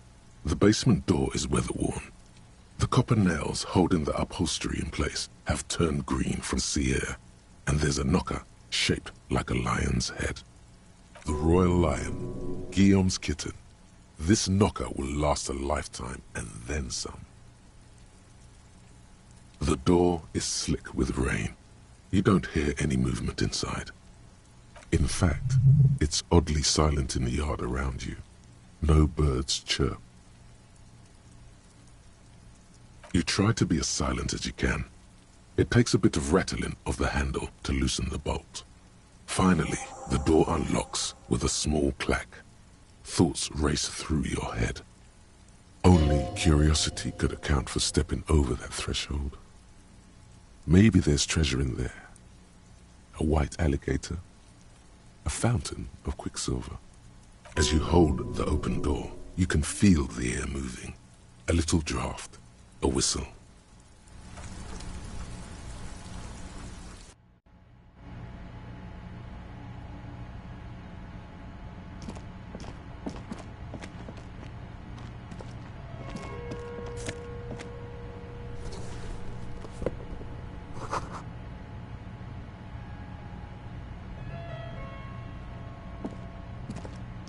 A row of mugs sits on the shelf. Each one depicts a human figure. A dark-skinned woman grinning amidst mysterious symbols. A broad-shouldered man shoveling potatoes, and others. A little ring. Though cheerful, the images on the ceramic make you vaguely uncomfortable. The images betray a lack of interest in human beings. They are merely unflattering caricatures. The owner of these mugs doesn't like people of other ethnicities very much. This person is unhappy. The lieutenant picks up one of the mugs, then puts it back down with a look of disdain. I'm beginning to feel better about breaking into this man's apartment. Yes, your broken mug friend would feel very much at home here. The same humor, the same mocking lines. There's the missing tin soldier. Whoever lives here might have used the Whirling's container to dump his trash. And now they've drawn the ire of the Union. The plot thickens, as they say. An interesting little clue. Let's see where this goes. Clues have a way of magically connecting to other clues down the road. Perhaps you should break into apartments more often. Who knows? I'm not expecting too much from this clothes in the trash lead either way. It might turn out to be some random local matter, but still, a nice coincidence.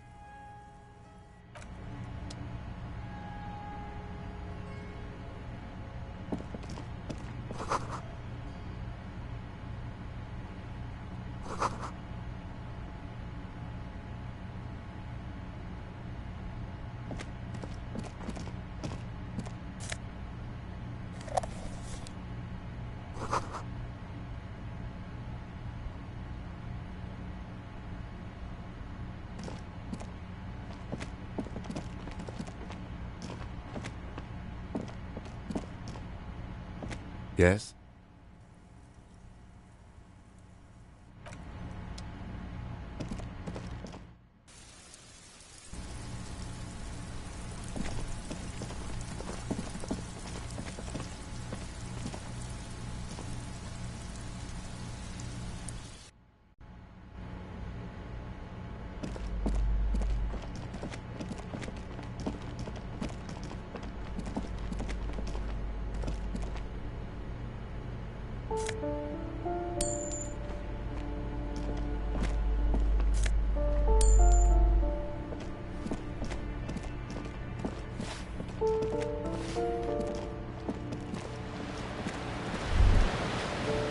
A shift in temperature. The air chills around you. Dust settles on the stony floor. A former architect stands before a slice of window, a room plan in her hand. A cold wave has made the air in the building stand still and frozen, with temperatures falling down to -20 degrees Celsius. It's clean and empty, with new tapestry embellishing the walls. A standard HB graphite pencil has fallen off a three-legged stool in the middle of the room. Is red from the cold. She's breathing on her fingers, clasping the plan. Traces of sadness are visible in her expression. Faint pencil lines on paper depict the same place, but a missing eastern wall connects the room with the neighboring apartment. Ideas for arranging the furniture have been jotted down.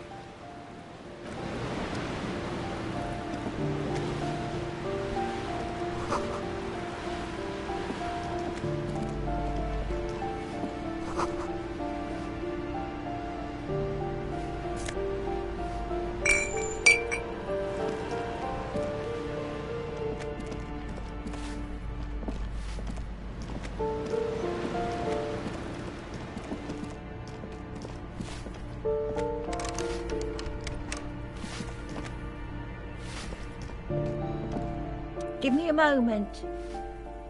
Ask away, policeman. Some lunatic lost his mind. All kinds of morons pass through these halls. With how small these rooms are, wouldn't you want to break the wall down? The hell am I supposed to know? Another nut job, I assume. She really doesn't like those nut jobs. Bad blood there. People come and go. I don't keep an eye on everyone. Oh, that one is a scientist, a future scholar. I think he studies astrology at the community college. Education's good. I always tell them to study. Something to do with all those stars around his door. He asked me to leave his drawings up on the wall. That's what I said. Astrology.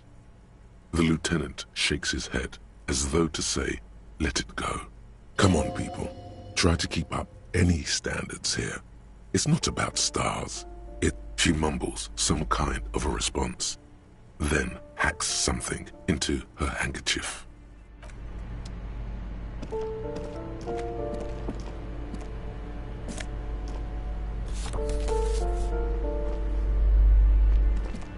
You hear someone walking around inside, rearranging the furniture. The walking stops abruptly, but no one comes to the door. You can feel tension on the other side. A poor communard, from the looks of it. The room is barely bigger than a closet. Do I have to open the door? Do you have a warrant? I'm not obligated to open the door if you don't have a warrant. Let's go. We don't have a reason to get inside that apartment.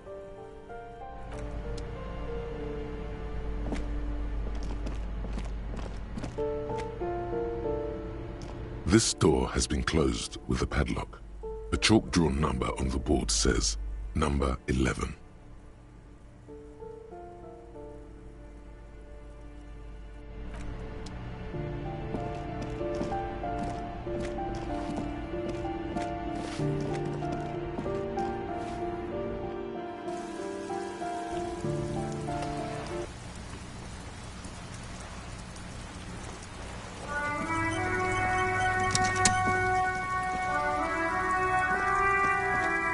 Hello again, officers.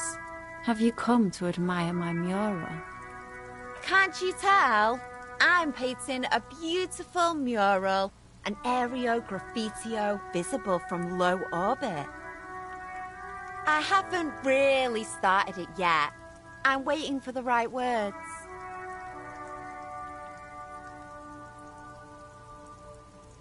Yeah? Let's be realistic. What are you going to do? Climb up there?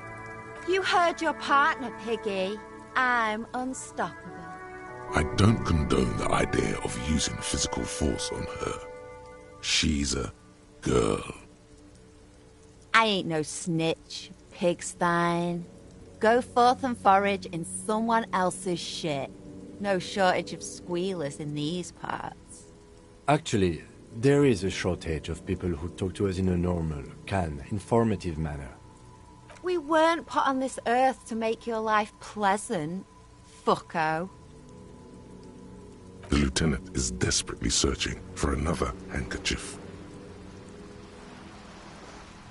Hatred, disgust, It's difficult to tell which of the two is more present in her girlish features.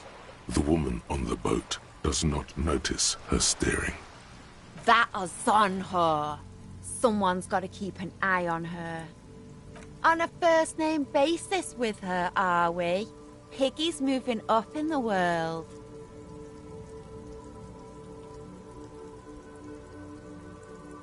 It's where they grow whores like her, and they're whoremen. Pig's not half as dumb as he looks.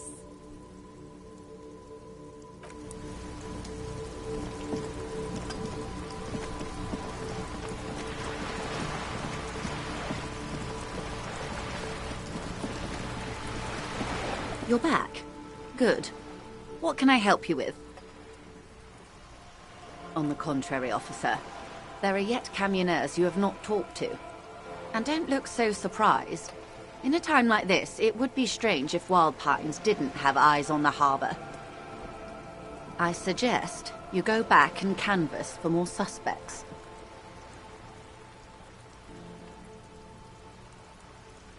You have? And how did you like Mr. Clare?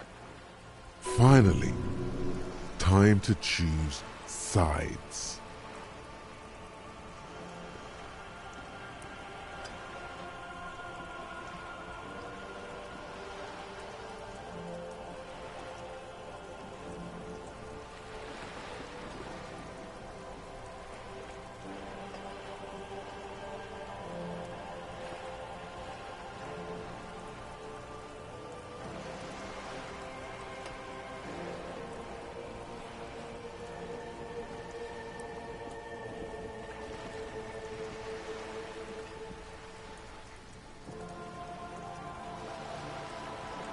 Huh.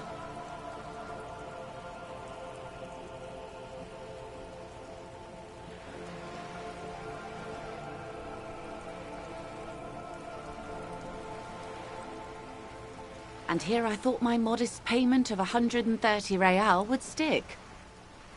In all good humor, that was a donation. It has been registered and it will yield you no favors. Another thing. The position of my unusual colleague does not reflect official policy. I hope you understand. The RCM does not pick sides. Of course. And I don't expect you to share anything he told you with me. I'm not a corrupt verm myself. However, if you felt like discussing something, how could I stop you? Are we not human? Are we not curious to hear another person's take? It's only natural. We would only be gossiping. Tell her she'll like you for it. Yes, your disgusting necktie agrees completely. Let's gossip. Oh. That's so helpful of him. The lieutenant looks at you, and you can swear his jaw muscle is trembling. When I said, be wacky, I didn't mean wildly, grossly irresponsible and damaging to the RCM. Unconventional police officers sometimes lose their guns. They then go around and tell people about this, to gauge their reactions. It's all part of detecting. Incredible. Simply incredible. And how is it going? Has this... Did he now? Well, then it should be any day now. Unless, of course, he's lying to you. Anyway, was there anything else you've heard? Weird. Oh no. One of the positive things to come from the revolution is the unhindered exchange of information, you see. Even when it comes to trade secrets.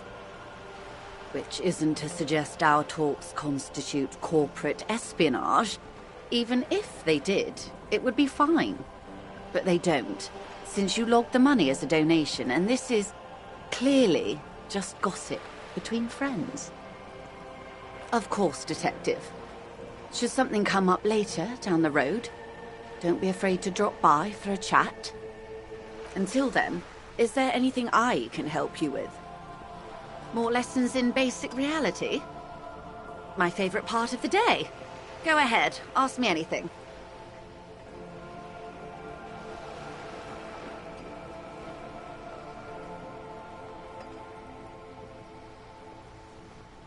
These are unimportant times, Detective. You and I were born after the dust had settled. 1,000th of a second too late. For the big time. The smile of a predator. No doubt what she's got in mind. All men are predators, dear. Nothing much to be done about that. It's all a matter of where you get to file your teeth. The revolution. It's quite easy. Every 100 years or so, our species gets together to decide what's next, who gets shot in the head, and who gets the mineral rights. It's a real kerfuffle. The turn of the century revolution? Don't answer it. It's a trick question. The revolution began in '02 on the Isla of Grad, though by the end, nearly the whole world had gotten involved. It wasn't a who, but a what. A pandemic of Évrart, a particularly virulent prion disease, which the authorities in Grad proved unable to contain. Then Marzolf came along and overthrew the government. It made people overthrow their governments. Of course not. It was a highly infectious microorganism that destroyed brain tissue. The actual causes of the revolution were material. The pandemic only provided the spark. From Revachol and Grad? Not far. The world managed to cauterize itself. Marzolf's government was overthrown in '08, and the coalition crushed the Revachol commune 2 years later. It was the end. Why? You and I, officer. Our lives in the zone of control. Something tells you her life and yours are not that similar. Maybe it's because she has a boat and you have that necktie? A pair of pants? No doubt. But we share the same time and position on the planet's crust. That counts for more than you think. A city-state divided into free market zones under the everlasting interregnum of the Coalition of Nations. And you, of course, the citizens' militia. The clatter of typewriter keys fills the main hall of the reappropriated silk mill. Precinct 41.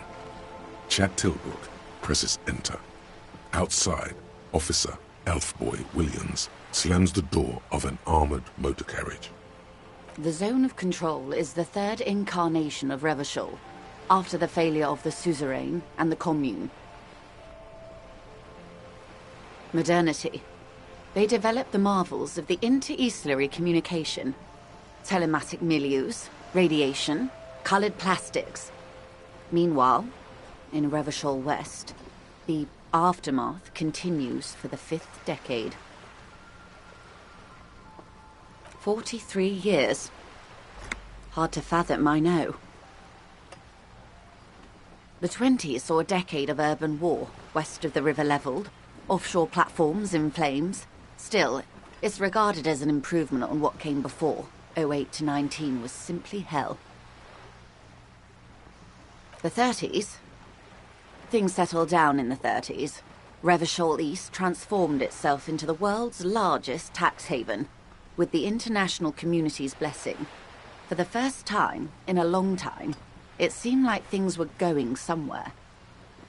No, it was a market mirage fueled by cocaine and quantitative easing. The 40s dispelled it like a cold splash, an Isla-wide hangover, you might say. And here we are.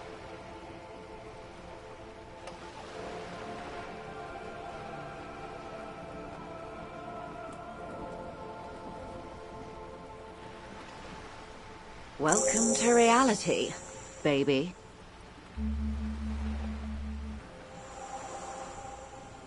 From the looks of it, the 50s haven't been much better for the zone of control. You can see it in her eyes. Days slipping away. I've no right to be dissatisfied. This shirt is Barbara Muscova, this raincoat is impervious to rain and is guaranteed for 100 years. My daughters will wear it. No, it's just...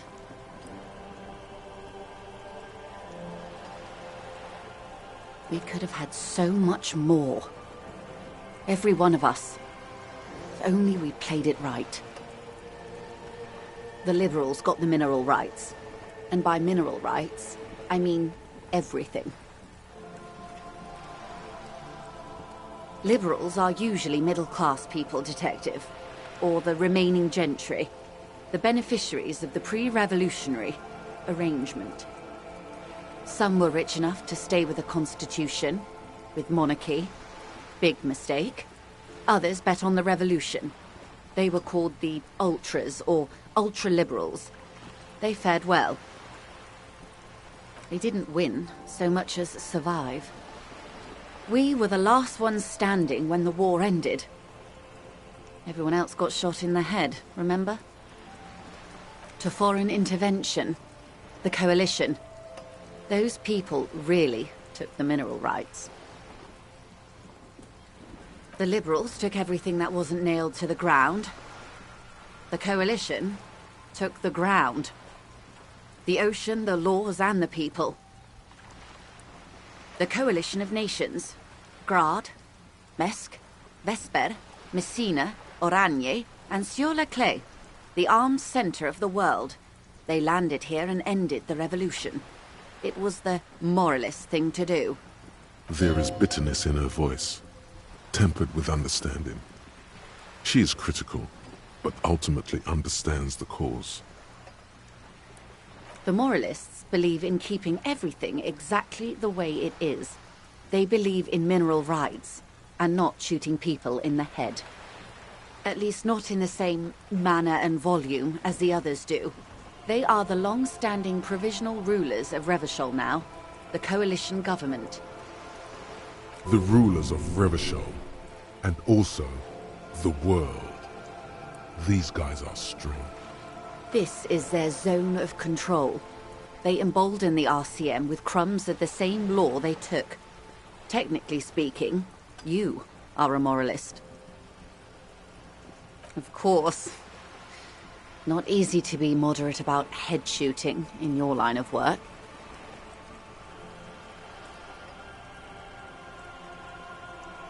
Those would be the communists.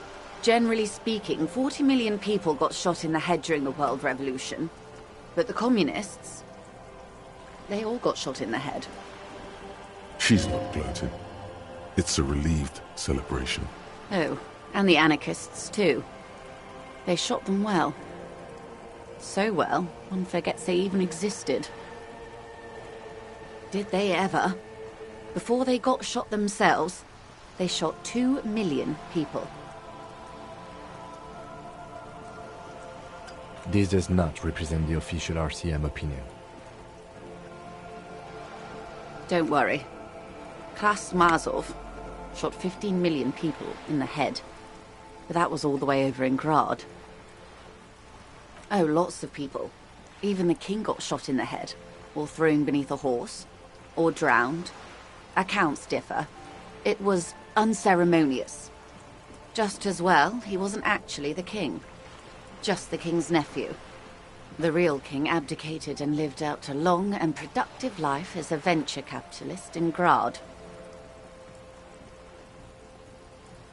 About head shooting?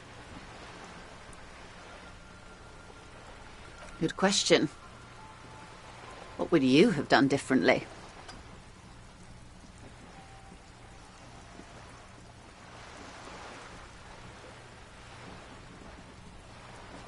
And you would have died, most likely. Not far from here.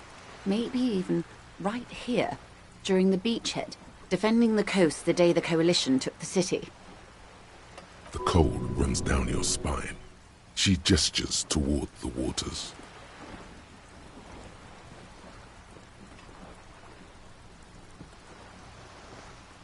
The wind stops.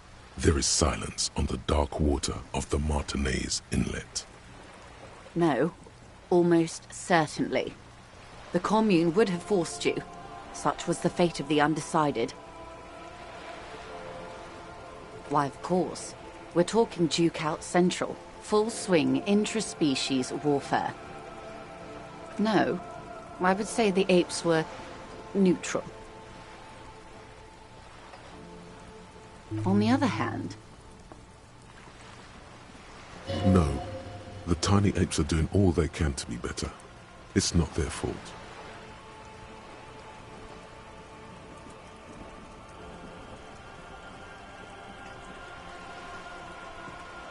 They are what they are.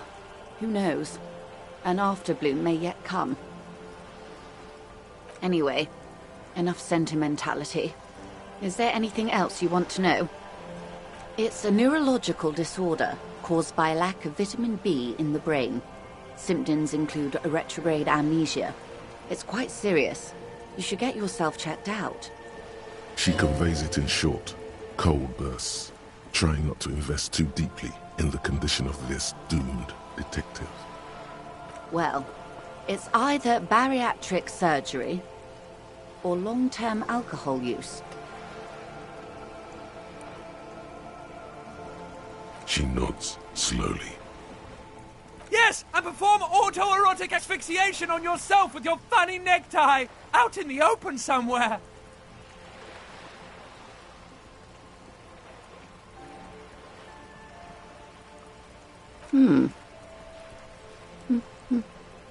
She won't maneuver her way out of this one. I am the vilest of the vile. A traitor. A devourer of nations and infants. I am an ultra.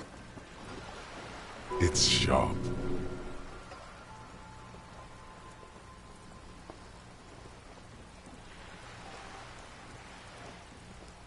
Yes. I am the nether creature of the Forbidden Swamp. I pushed the king under a shit wagon and betrayed the revolution. My kind surrendered the nation to financial colonists. Perhaps you thought we'd gone extinct. After all, no sane person identifies as an ultra anymore. Not in broad daylight. Tell me, now that I've uncoiled myself, are you repulsed? In her green eyes, you see a mixture of truth and self-satire. Decades of guilt and pride. Forgive her. But only because you like pearlescent teeth and those light green eyes. A devil, who being of great charm and guile, sneaketh into the homes of the godly. Beneath her waterproof raincoat and silk shirt is a body imbibed in numb 12 perfume. You are suddenly and intimately... I hope we are able to continue as friends despite my scaly bulk and the treacheries committed by my people against the suzerain and the commune. When the dust settled, the liberals were the only ones left to clean up the mess. By virtue of their survival, they were handed enormous power to shape the future. This was all our last generation managed. With due respect to our overlords, the eternal caretaker government that keeps Martinez a monument to the efficacy of its artillery. While a gentle wind sweeps the streets in the rebuilt east, light drizzle washing it clean, lights go up and motor carriages circulate the tracks. I would not have relinquished sovereignty to the Coalition. Not here in Martinez, and not in the Stella Maris or Delta Beachheads either. If not for my own sake. Then for my daughters. We had an obligation to defend our sovereignty. We should have burned the whole Isola down rather than let them have it. Dark orange flames reflect in her green eyes. An oil fire on the ocean. Yes. Whatever else I am, I'm also a mother. And a wife. Now, shall we return to reality? Glad to have been of assistance. The little that I know. Anything?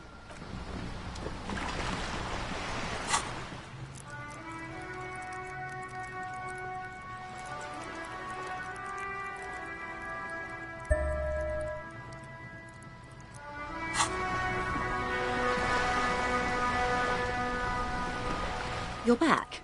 Good. What can I help you with? More lessons in basic reality? My favorite part of the day. Go ahead, ask me anything. Glad to have been of assistance. The little that I know.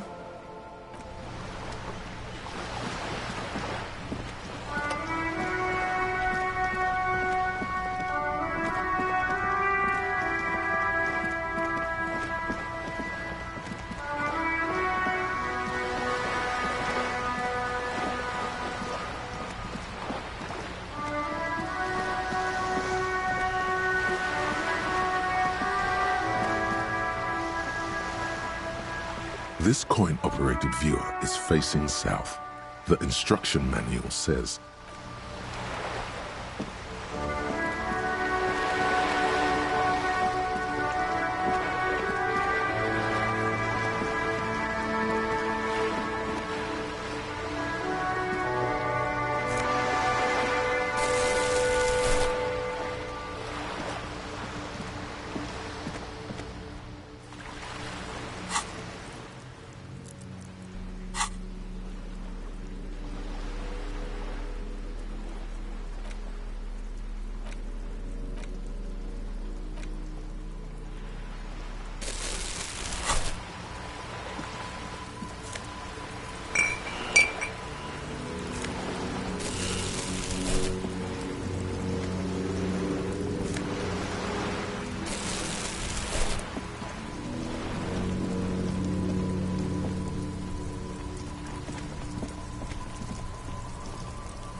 Everything's still cool here, officer. Drugs? I don't go in for that, officer. Drugs ruin lives. Unless you're into drugs, of course. In which case, drugs are excellent. Mwah! Tasty, tasty drugs.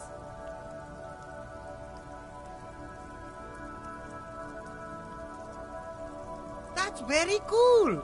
A lot of the coolest detectives do drugs. Sadly, I don't have any drugs on sale, or at my home, or on my person. That's even cooler. You investigating that and all. But I am not a lorry driver. I'm just a street vendor. I don't know anything about that. Who said that? It's the fat racist, right? I bet it's him. He has an agenda against me because I'm an immigrant who works harder than he does. He's a hater. So you admit you're a lorry driver? No, I just said I work harder and he's an asshole. Realizing he can't get out of it. Smart man. Okay, maybe I'm a lorry driver too. A little. But that's not the most important thing about me. That's my day job. This is my dream. Exactly. It's such a small part of my life. It's in the rear view mirror now.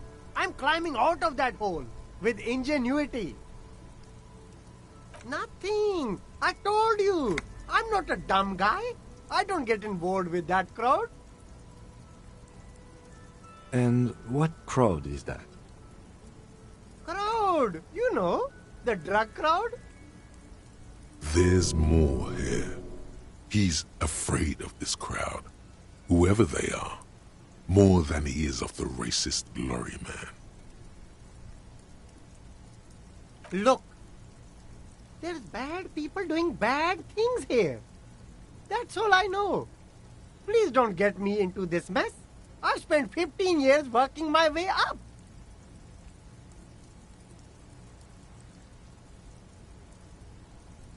It's a she, okay? The other drivers call her the lady driver. You're better off staying away from her. The way they talk about her, she's no lady.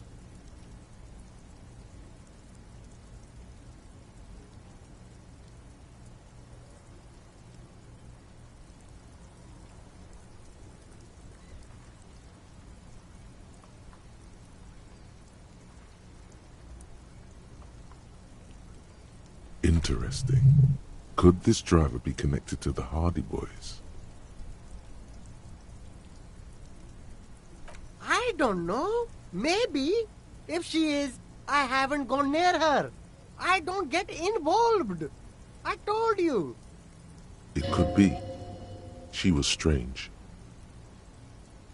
All of them. I don't know. I told you all I know. Are we cool now? I really want us to be cool now.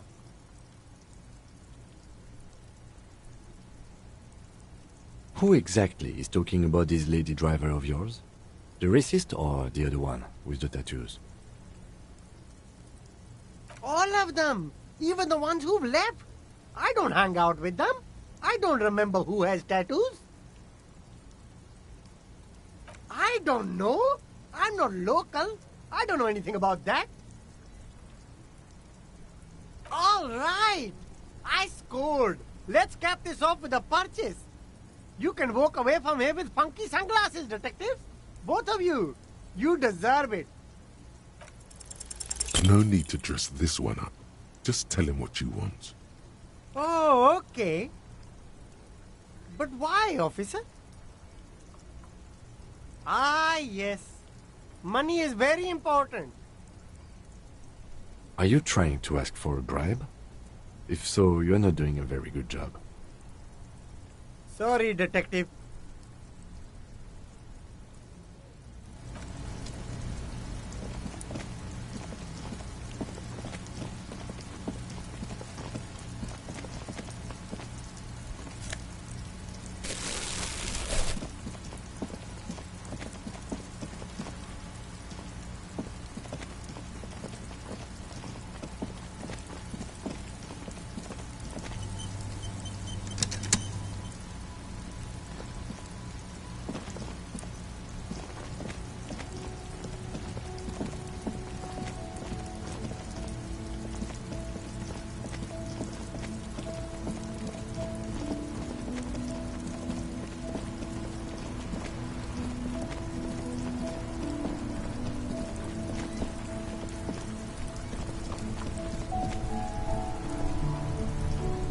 Stuck in the rain in a traffic jam, man.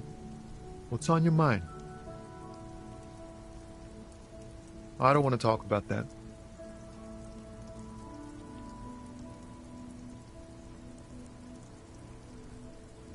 Man, I was hoping it isn't going to be her. All I can say is, she isn't around here anymore. She isn't some evil drug trafficker. And I don't know where she is.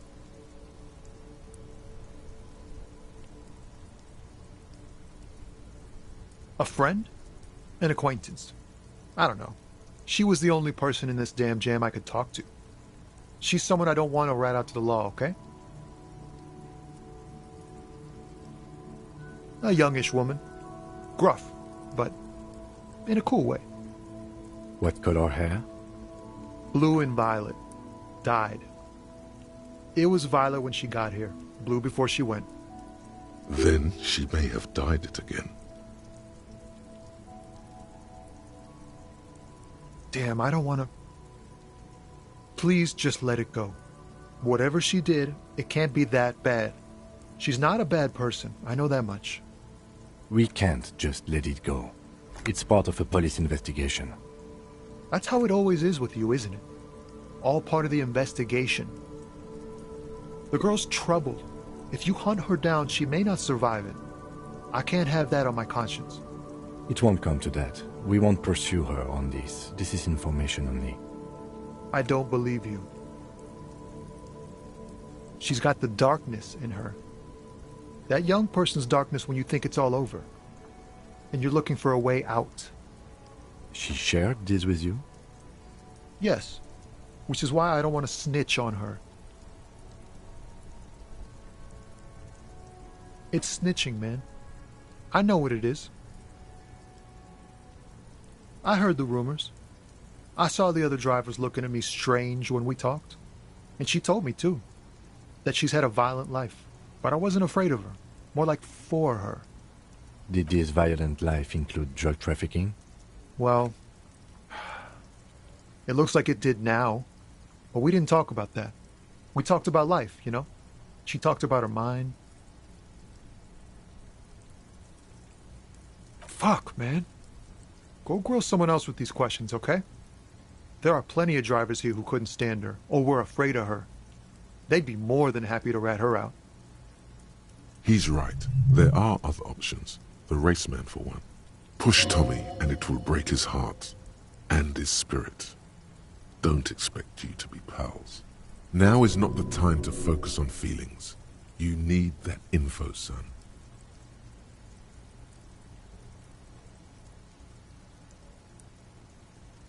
I thought you were a different kind of cop. The realization that you've used his friendliness and goodwill for your own ends. Here. Mallory's still here. Down past the statue of Philippe. The cabin is green. You can get in there with these. That's all I know. When did she leave? Last Friday.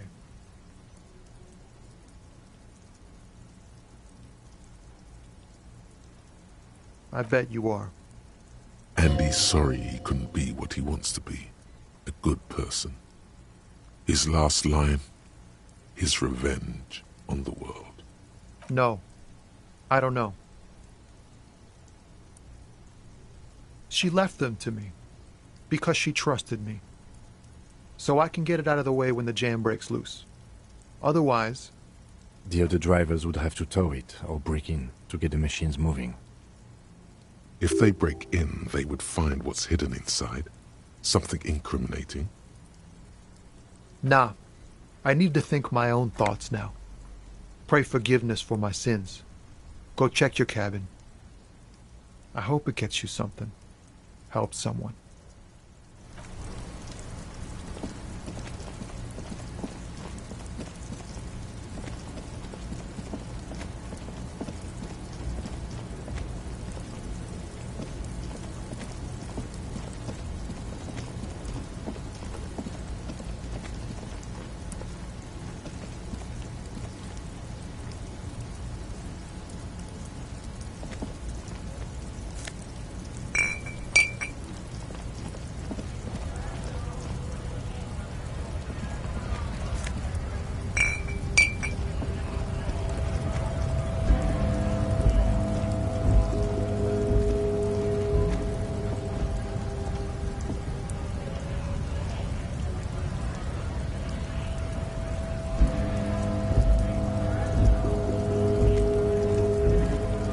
Lorry stuck in the traffic jam. This big, heavy Grad-made machine is well kept for such an old machine. The windows are clear. They've been recently washed. You can see a lorryman's cabin.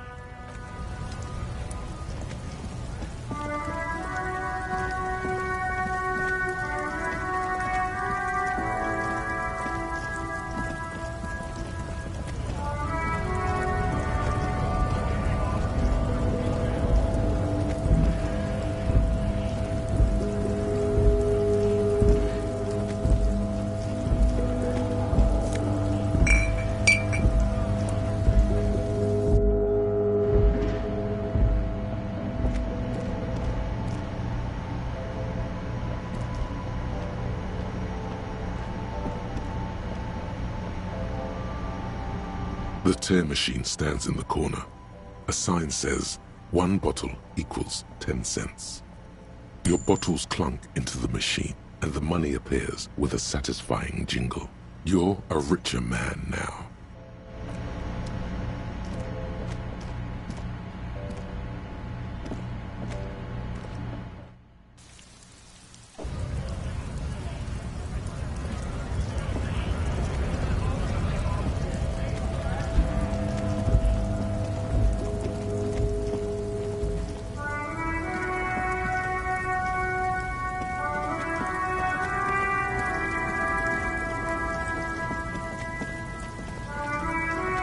This screen found, A to Z, contemporain, is parked in the shadow of the ruins looming overhead.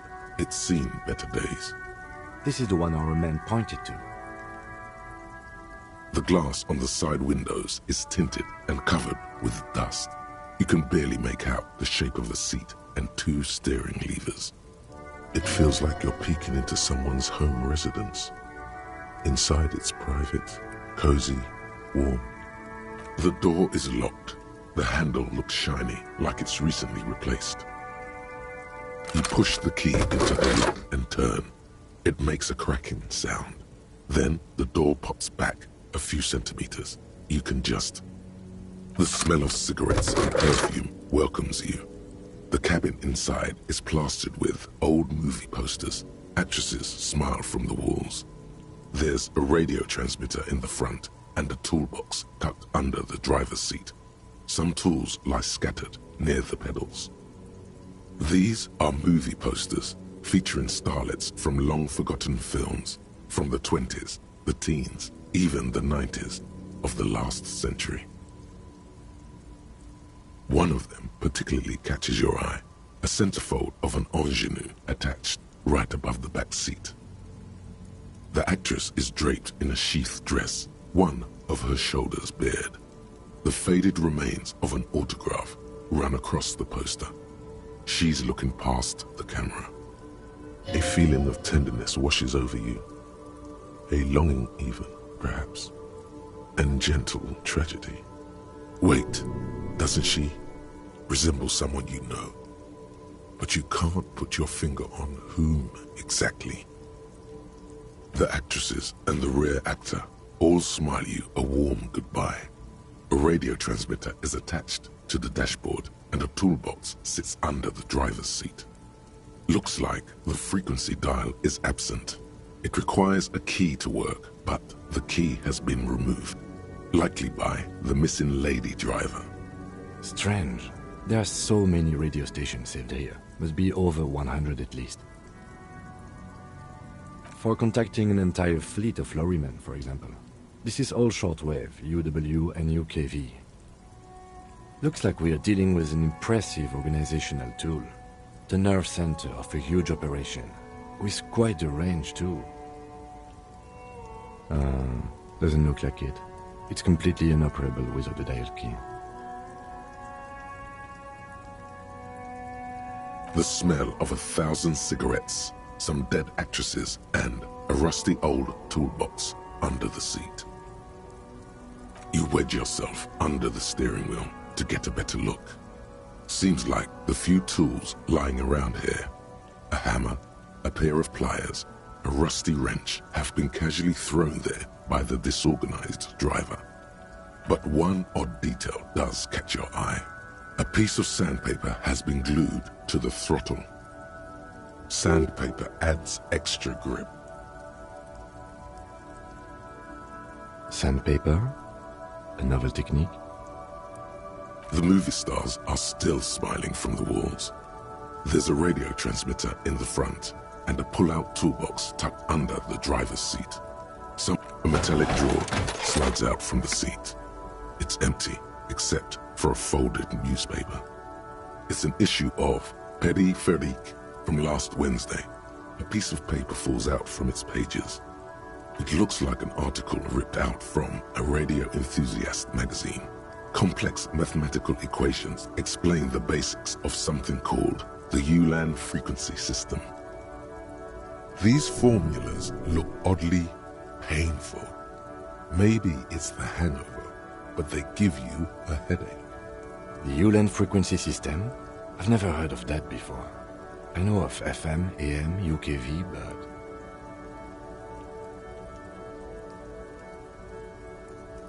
The pull-out toolbox slides back into its nest. The rest is as it was. Radio, posters, a trace of motor oil smell under all the cigarettes. You close the rusty old lorry door. Great. I think we got everything.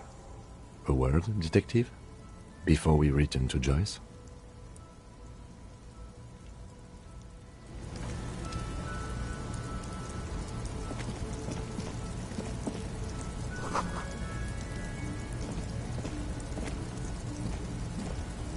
All right, we've finished here. Let's quickly debrief and go over what we found, so we don't do it in front of the company rep.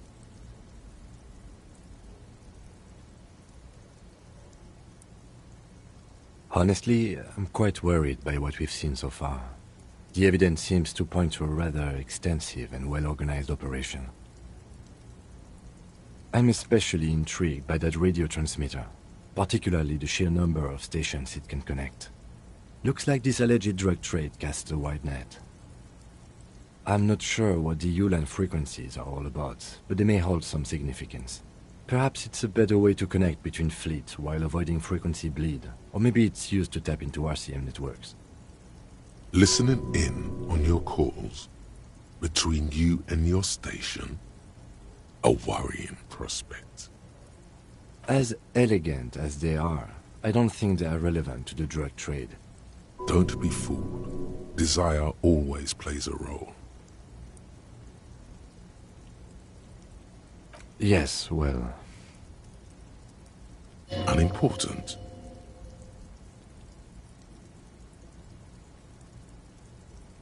We didn't find anything conclusive linking them to the smuggling operation. But somehow, I doubt that Évrart Claire would be oblivious to something like this happening right under his nose.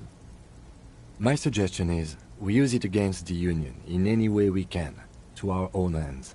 It's a slippery hill, but we just might be able to pin them down, indirectly, down the road. We should return to the murder case, see what Joyce tells us about the lynching. When we are done for the day, I call my station and suggest our narcotics department look into it. There are more than enough grounds to start an official investigation, sometime later when we are done here. We do not want to get caught in that. The fact that one hasn't started already gives me pause. An investigation, I mean. Especially if the Madrid grouping is involved, and I can't imagine they aren't. It's certainly worrisome. All the same, I don't like the idea of internal affairs descending on the matter. That won't help anyone either. Debrief over. After you.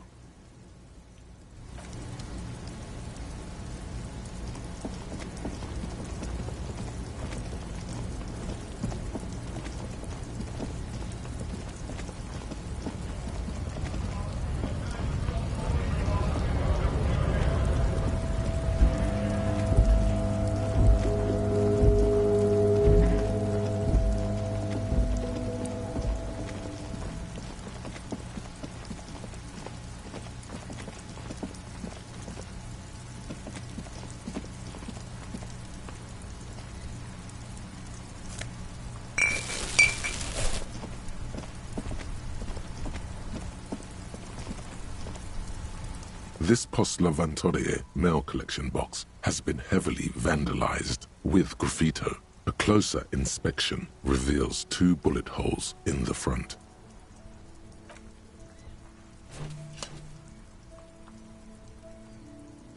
The box seems happy. Eat shit pig, fucked by the coon, and St. G with a crown have been scribbled on it. Jenny is a whore, and best set mailbox also. The mailbox does not know how to man up. It is an inanimate object.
The tear machine stands in the corner.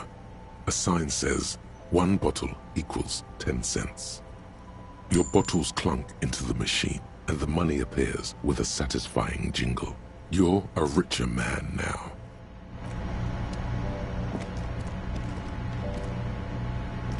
now. Is this about the questions again? Because I don't really know anything. Wow. I didn't know you worked for the Union, sir. Anything else I can do? Blow the whole thing on speed and gin right now. Speed and gin. Great combo. Ask some local dealers, maybe.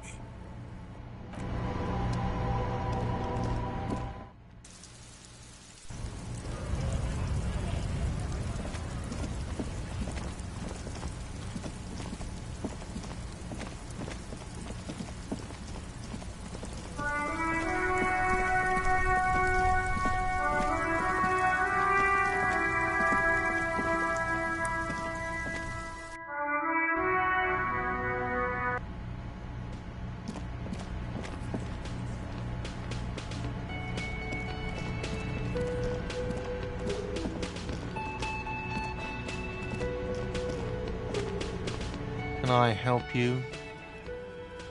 Got the 20 real? Good. You got the room for the night, but remember, you'll need another 20 real tomorrow. How could anyone forget, asshole?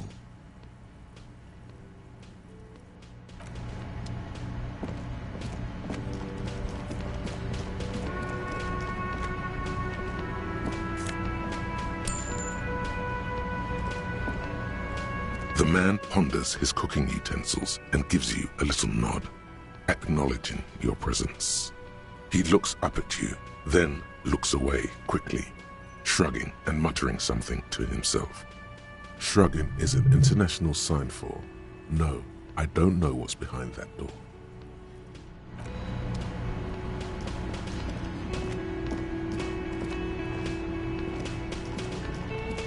I've got nothing to say to you. Why are you wasting your time? I suggest not wasting time on trivial pleasantries and focusing on why you are actually here. Titus Hardy. Even though she has excellent control over herself, something moved behind her eyes. In the way she stands, you caught her off guard. Push her some more.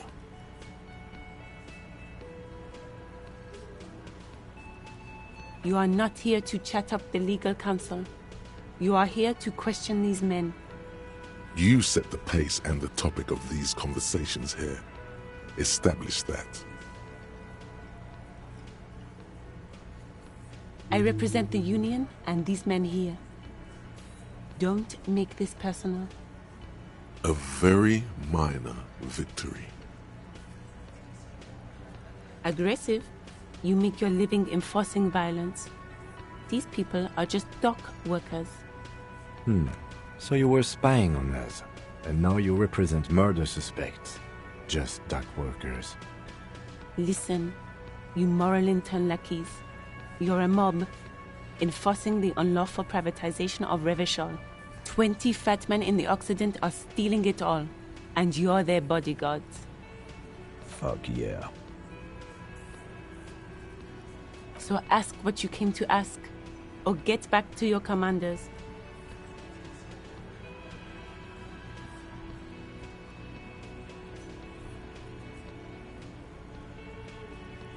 Look, a comedian.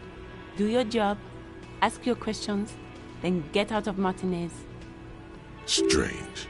It's as if people don't believe a cop could be a socialist revolutionary.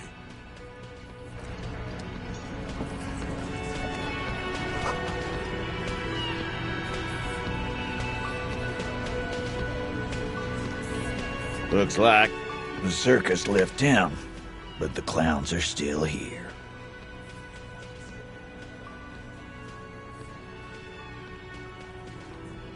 Again, just get the dead guy's autograph, since you're his biggest fan. Good one, Titus. Yeah, lawman. Why don't you? Not in the arresting mood? A fearful readiness, like an electrical charge, raises hairs in the room. By your side, the lieutenant keeps his hand away from his holster. You hear the nylon of his coat hiss as he steps closer. Easy. Walk back from the provocation. They're armed, and they outnumber us. The lieutenant tries to establish eye contact with you. Wise move. You made the right choice there. About fucking time.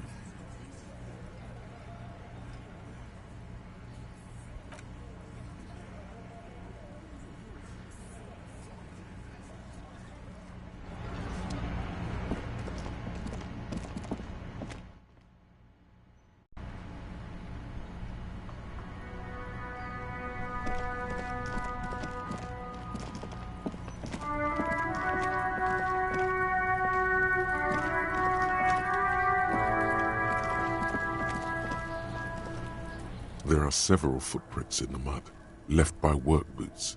Anywhere from 6 to 12 pairs have walked here. 8 pairs of boots have shuffled back and forth in the mud. Where else have we seen a gang of men in work boots? That's right, the hardy boys in the mess hall of whirling in rags. 1. Standard work boot. Steel reinforced toes. Number 46. Just like Titus was wearing in his booth. This is the big dick, Titus Hardy, the one with the ball cap on his head. Is it? They didn't even bother to change boots. Putting them on the scene is easy, maybe even too easy. 2. Standard work boot, steel reinforced toes, number 44. Either the blonde muscular guy, Glenn, or the young guy with a plectrum around his neck. 3. Hobnailed work boot, steel reinforced toes, number 43. The inked banger, perhaps. 4. Standard work boot, number 45 or 46. Theo, the old smoker. You think you even see a tiny fleck of cigarette ash inside the print. 5. Another standard work boot, reinforced toes, number 44, same as before. Either the musician, Eugene, or the muscle-bound blonde, Glenn. 6. Light as air, same make of boot, but number 41. Small like a rat, Shanky. Better late than never, detective. The whole world is dark and the tracks burn in it with strange beauty. 7. The glowing outline of a standard work boot, number 46. The imprints are twice as deep as the others. The weight exceeds 200 kilograms. Fat Angus, carrying something? 8. Another standard work boot, number 44. There's an aberration in the pattern of the sole. The right sole is smoother, more worn. Curious. A missing 8th Hardy Boy. 7 sets of tracks, right? The Hardy Boys were here.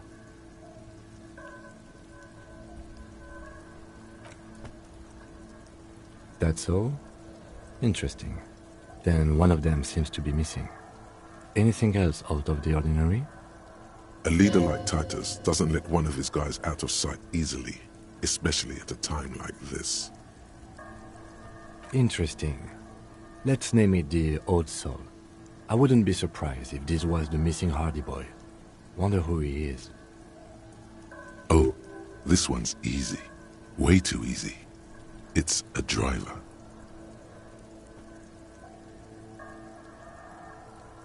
With a piece of sandpaper glued to the throttle. Which means that the missing lady driver was also present at the lynching? That's it. She's the Old Soul. Now we know who's the missing 8th person at the lynching. Do you think that Hardy and his boys could also be involved in the drug operation?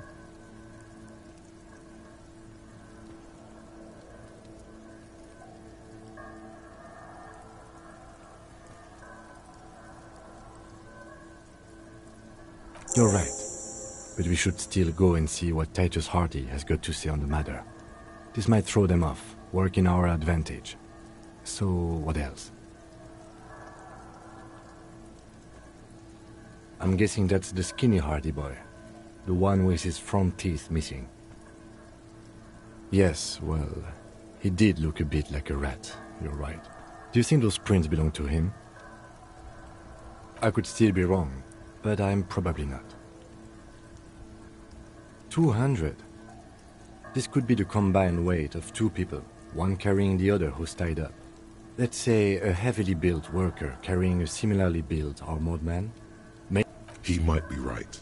200 kilograms of living weight is unlikely.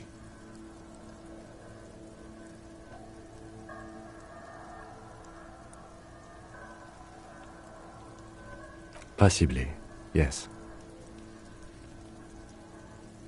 A week, maybe? 7 days would fit the time frame provided to us by the caller, who reported the hanging. It is not impossible. I pulled last week's forecast for coastal Revachol. 7 days below freezing. The day before, the day of his hanging, was the last warm day. Correct again. Sub-zero temperatures would preserve the tracks in a good state. The commotion here could have taken place a week ago. What do I think? A mob of people brought something heavy to the tree. One of them was carrying the victim. They shuffled around, especially under the tree. Then, after hoisting him up, they stood in a semicircle facing his direction. At first glance, this appears to be a lynching. Indeed. They all stood in a row here and looked at the tree. So far, so good. Only one thing missing. Of course, there were 8 tracks, but there are only 7 Hardy boys. Which one is missing, do you think? I'm going to say it was our old soul.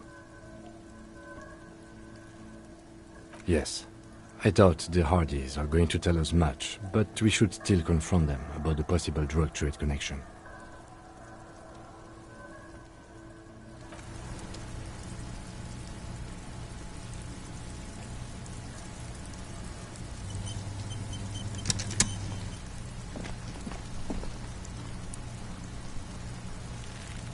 The man before you is naked, but for a pair of...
I've got nothing to say to you.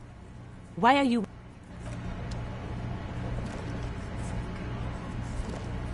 Looks like the circus left town, but the clowns are still here.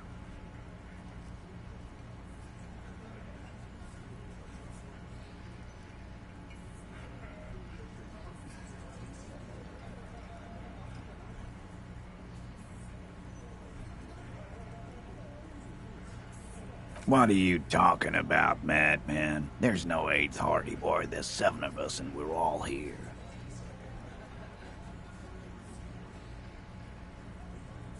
Or what? You want to be the 8th Hardy Boy? We ain't hiring. Actually, boss, we've been talking and we think she could maybe... This person Glenn wants to hire, he really respects her. She? So there's an 8th Hardy, and it's a Hardy girl? Who might it be? Elizabeth?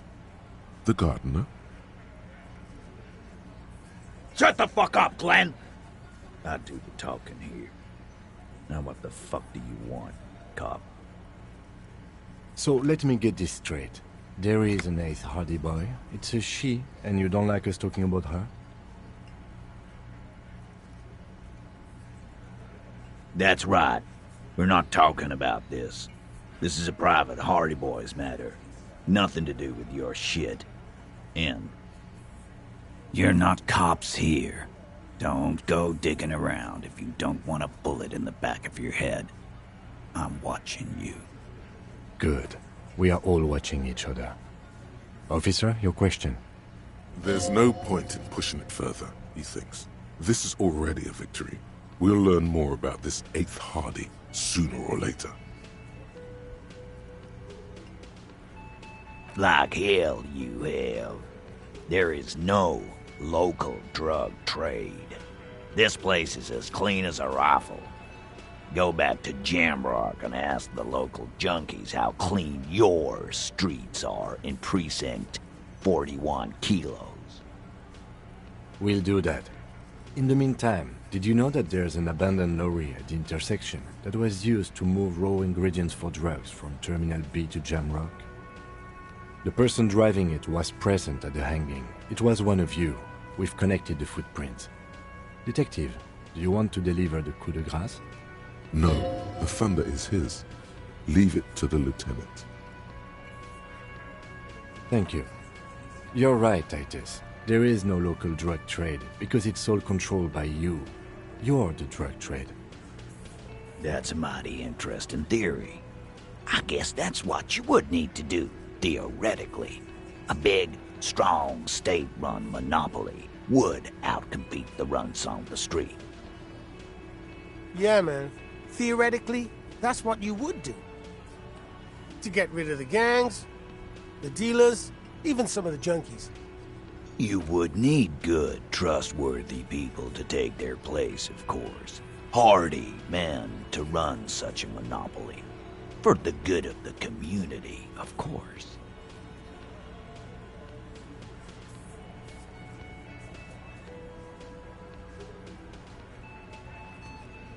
Boo fucking who. People will always be taking drugs. Might as well do it clean and organized. Yeah, that's what the labor movement is all about. Clean and organized. And the Hardy Boys are running it. Theoretically, of course. We're just talking politics here. My answer to your drug accusation is, how dare you? Go fuck yourself. Not quite yet, Mr. Hardy. There were 8 sets of prints on the crime scene. There are only 7 Hardy Boys here. My answer is, fuck off. Mind your own business. There is no 8th Hardy. I run this goddamn scene. Finally, you got something out of him. This could prove useful in the future. And here we go. Back to the usual. I know! Fatty walked on all 4s. He's so fucking fat he left 2 sets of footprints. Go fuck your mom, Dennis. That's more like it, boys. You heard him. It was Angus on all 4s. Anything else you need to know?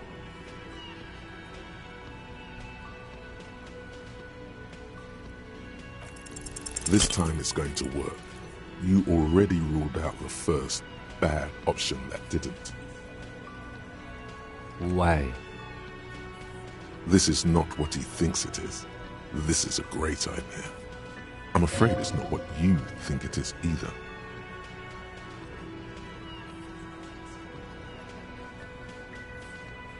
What in the name of fuck are you doing? But I don't want to give you my gun. The fuck is happening, Titus? What are they whispering about? Easy, Shanks. I want to see where this is going. There is no back. Detective, we don't have to demonstrate anything. Let's just get back to the questions.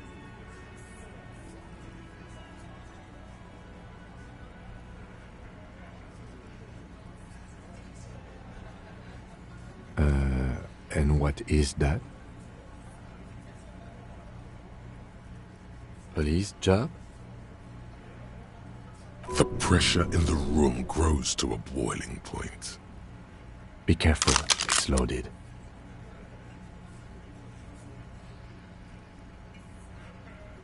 Good. Now put it in your mouth.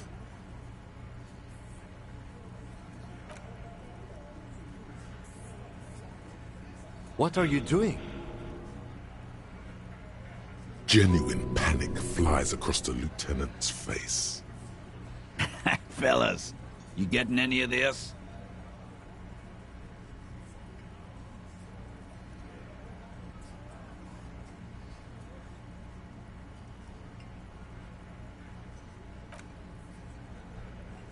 Thank you. Nothing to worry about here, people. My partner likes to play these jokes. He's what you call dark. He is infinitely grateful to have that gun back on his belt right now. Dark? What the fuck was that, you carnies? We haven't seen RCM in 4 years, and this shows up? I knew he wasn't gonna do it, though. I knew he'd pussy out. No. I still have my money on him. Sooner or later, he has that look.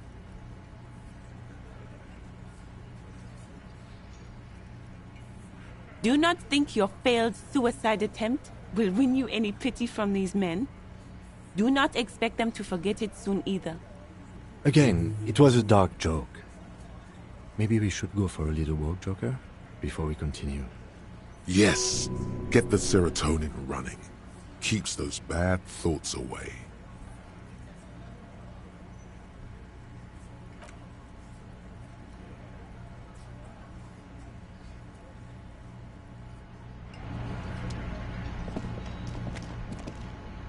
What in the name of hell was that supposed to be? The theatrical suicide attempt. We need to talk about it.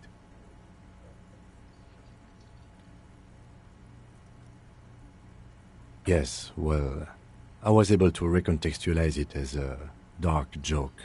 I will not be able to recontextualize it the next time. I understand you sometimes employ extreme interrogation tactics, but I want you to understand that was too extreme. We can't have RCM officers going around putting guns in their mouths. We can't afford to have that image. Few institutions can.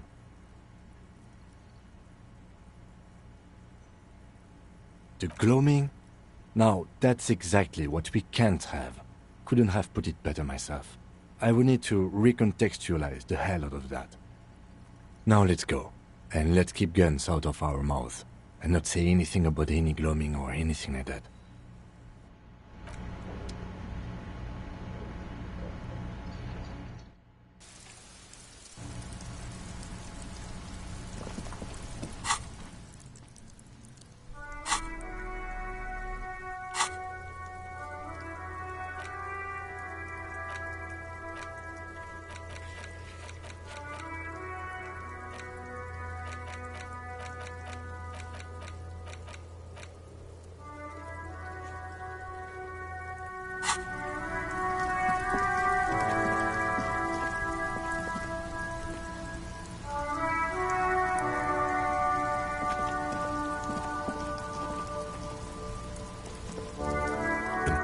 call box with a matrix of push buttons lists all the companies in the East Delta Commerce.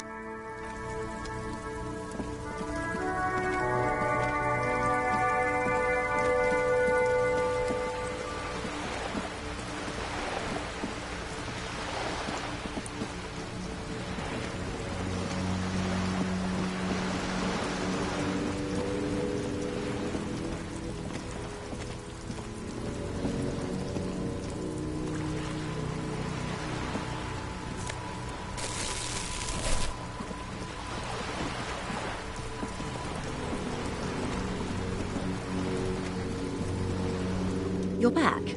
Good. What can I help you with?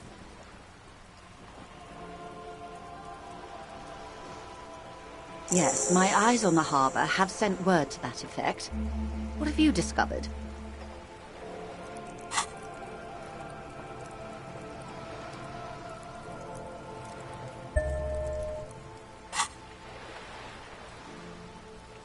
It doesn't really matter, and I do apologize for the surveillance. Wild Pines can't afford to be blind at a time like this. In any case, it's a relief to know someone has looked into it. If I may ask, will there be an official investigation? I assume you discovered there is an operation. She's trying to conceal her excitement. The lieutenant is about to interject. Cut him off. This decision should be yours. If there is an investigation, it will be part of an ongoing operation, subject to confidentiality. I'm sure you understand. Of course, detectives. In any case, you've held up your end of our arrangement. I trust you with the rest. Now it's my turn. I wouldn't normally break protocol like this, but the situation demands it. If you don't solve this murder, I'm afraid we may have a bloodbath on our hands. The words bloodbath sound cold in her mouth. They taste of iron and strawberries. I have an indirect role to play, I'm sad to say. My employer experienced a momentary lapse of faith in me. In that moment, they elected to deploy a private military contractor as an insurance measure. They called it my security detail. They were dispatched after I relayed the union's initial offer. Every worker... A member of the board. I tried to convince my employer it was simply a piece of rhetoric, or a joke. They did not appreciate the humor. Absolutely not. These mercenaries are muscle, pure and simple. They are meant to intimidate the union into surrendering. Who are they, exactly? Krenel, an Oranese military company. As far as I know, 3 arrived in Martinez. They report to me sporadically, but they do not answer to me. To be frank, our relationship is deteriorating. They wear ceramic armor, have semi-automatic weapons, and years of combat experience. They also have trauma and stressor disorder, and no idea how to conduct themselves in an urban civilian environment. So, what happened? The story is, one of them, the Colonel, I don't know his real name, sexually assaulted a local woman while he was drunk and separated from his unit. This allowed some of the more militant Union members to subdue him. He was taken out behind the whirling in rags and lynched last Sunday night. Nothing. Mr. Clare refuses to let me into the harbour. I have not been able to discuss this matter with anyone there. The remaining 2 Krenel contractors carry out their orders, for now. It's a smokescreen. In secret, they are conducting an independent military tribunal into the lynching. Once this investigation is concluded, executions will follow. What is the nature of this so-called investigation? Whether to execute one, some, or all of the Union militants. It will be all of them. The decision is already made.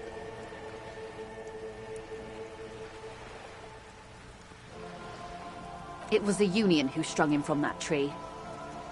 My hope is that you provide a single concrete suspect before Krenel indiscriminately pick theirs. Simply put, If you don't pin this on someone good, and do it fast, they will identify and execute everyone present at the lynching. This in turn will force the Union to respond. They would have to project strength and power. The debarders have over 2,000 men. It will be 1,000 to 1. Have you ever seen a Hornet invade a beehive, Lieutenant? It's not pretty. These men work in tandem using semi- and fully automatic firearms. Their armor is virtually impenetrable to muzzle-loaded weapons, even yours. Most Union workers don't have guns at all. As I said, a bloodbath.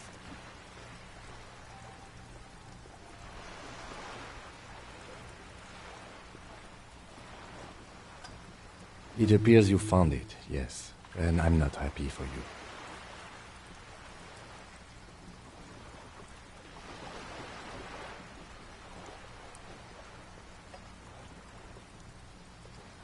Many bleak scenarios have already come true.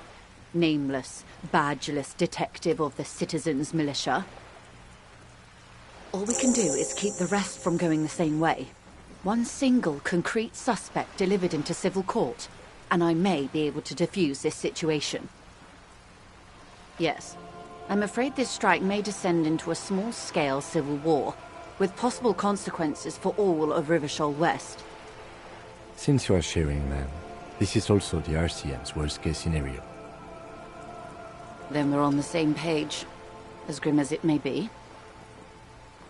Not much. Their public resume is relatively good, as far as private military contractors go. I believe they were once called Downwell. Down a deep, black well. They boast a long list of clients. Saint-Baptiste, Welchman-Lorenz, Évrart. A warning sign, however. The operations concerned all take place in third or fourth world countries. Guarding facilities, escort missions and such. Meaning they're used to operating in war zones. Yes. All the good conflict corridors, Supramundi, Yesut, the Seminese Islands, countries that don't have a good record reporting atrocious military conduct on their soil. Sadly, no. Before this happened, I had little interest in them. Now that I do, I don't have the resources. If you still have access to the ICP's database, you could run a better background check than I ever could. It may take some time, though. Do you know a lot about the inner workings of the RCM and the ICP, man?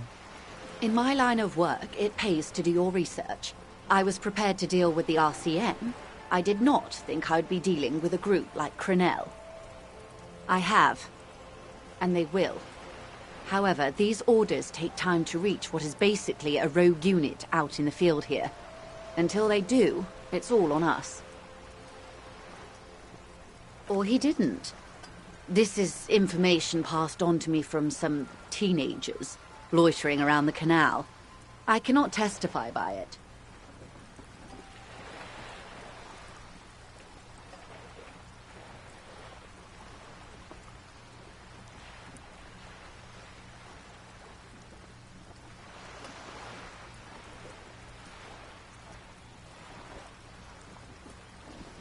The remaining contractors, their tribunal, it's what they believe.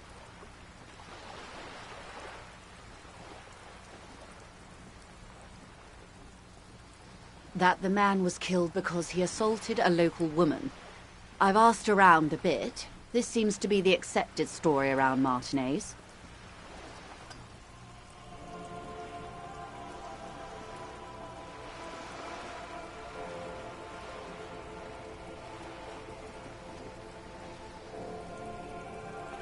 The lieutenant consults his notebook, his eyebrows knitted in concentration. Odd. We haven't heard any reports about an assault in connection with the lynching. Where did it take place? And when? Last Sunday night, at the Whirling in Rags, the hostel by the gates. Supposedly, the colonel was drunk, maybe on narcotics too. Either way, he's alleged to have sexually assaulted a woman. Sometime later, a group of dock workers got their hands on him. That's a good question, officer. I don't have the slightest idea. As I said, it's a rumor. About a rumor. In any case, it's what the Colonel's remaining colleagues believe. You meet her soon enough, you feel? If you mean did I see him alive, yes. But I did not know him. You don't know how you know. It's not written on her face, nor in her voice. But she had sympathy for this man. Liked is a bit strong. He was the most charismatic among them. He handled all the talking. His departure left a major gap in the group's communication skills.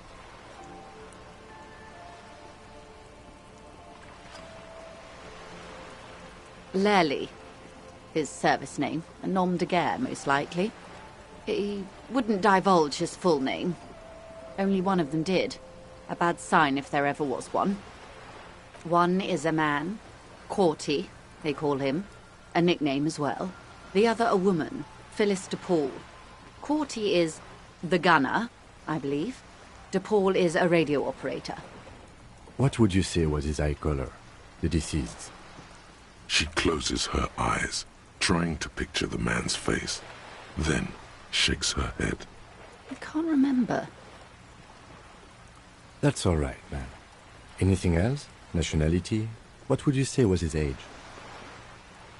He was 40. Or 50. It's hard to say which. He had a combat injury on his lower jaw. It made it difficult to estimate his age, or gauge his facial expressions. What else? Nationality? Accent?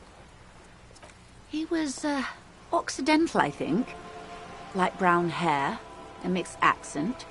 Oranese. Or Messinian, maybe. His injury gave him an accent all his own. In a way, it was humanizing. He had to learn to speak through it. Through the injury. That's all I know, I guess. I only met him once.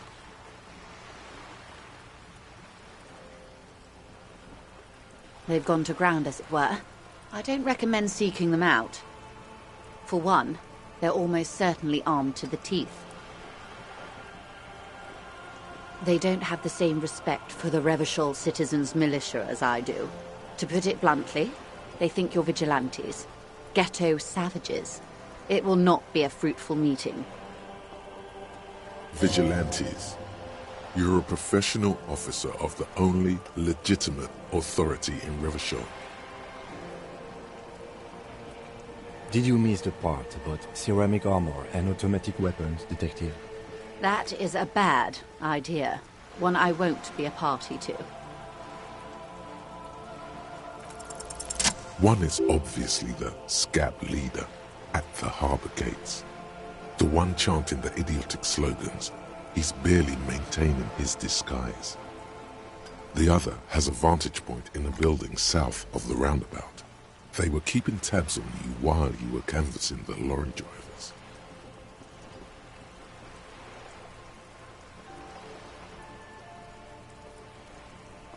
That may be so. I still hope you heed my advice. There's no need to kick the hornet's nest. For all your talk of averting this catastrophe, the situation at the gate is a powder keg. Does this not bother you? Of course it bothers me, Lieutenant. But my hands are tied. How would my employer react if it appeared I were intervening on behalf of the Union? Your concern may be appearances. Ours is keeping the peace.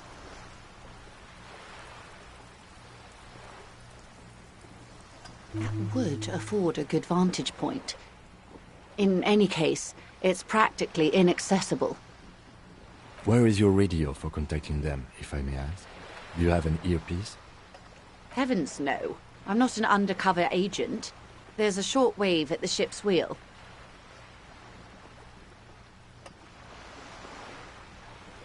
I hope I can answer it better.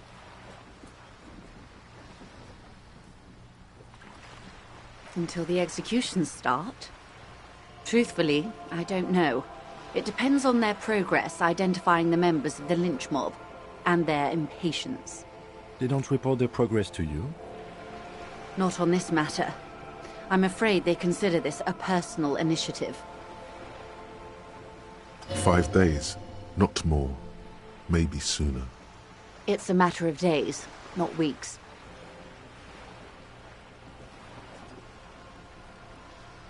I am sorry to have been the bearer of bad news.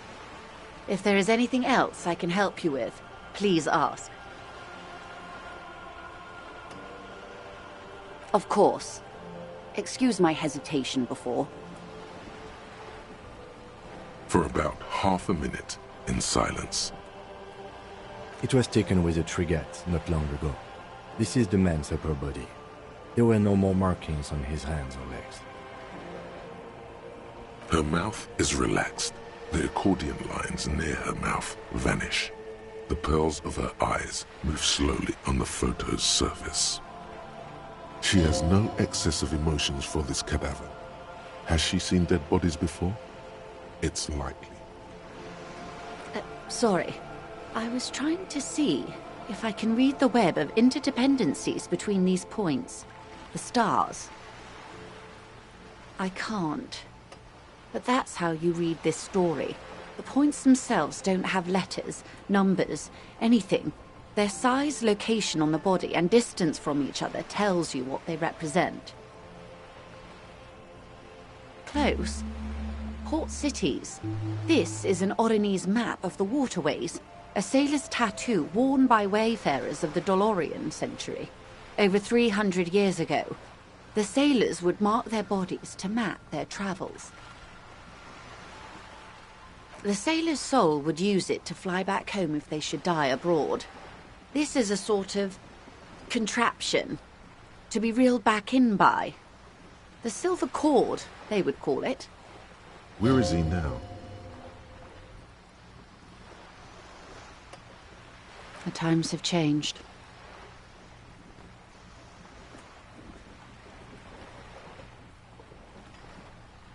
Quite a few. Vredefort, the Oronese capital, traditionally stands on the right shoulder. He started somewhere near here, I think. What next?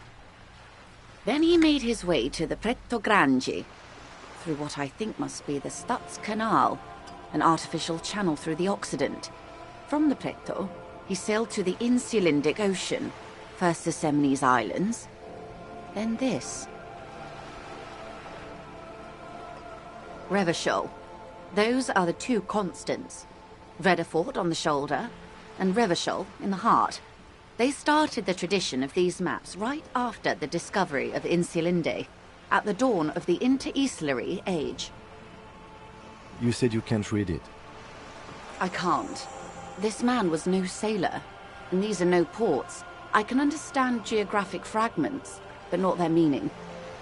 Somewhere in an office lit by a single green desk lamp, Captain Ptolemaeus Price, 58, bald and bespectacled, is writing in a ledger on his desk. Rows and rows of days and weeks, laconic remarks in a single column. Patrol, case, vacation, injured. In Martinez looking into Krenel, he writes in one.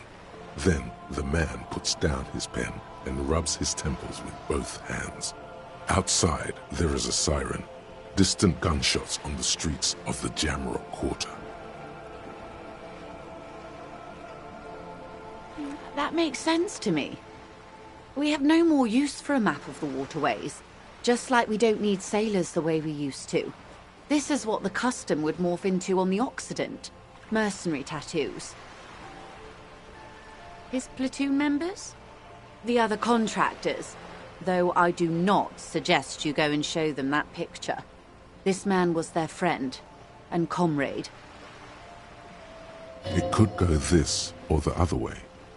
Maybe if you're tactful, it could be beneficial.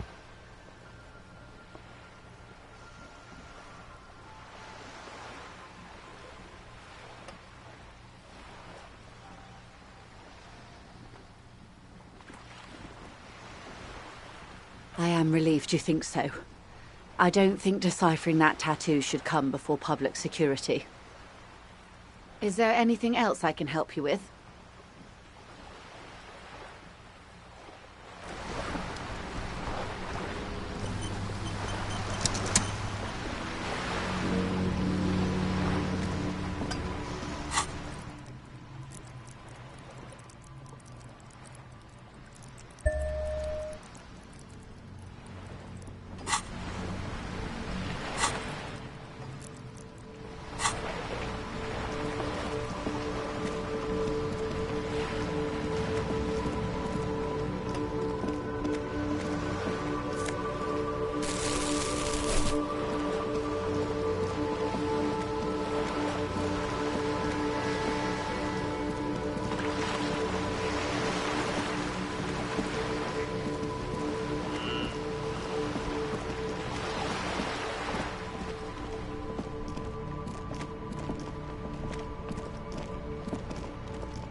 Inside, you see a set of steering levers, a radio microphone, a pull-out toolbox, and the soft glow of the fuel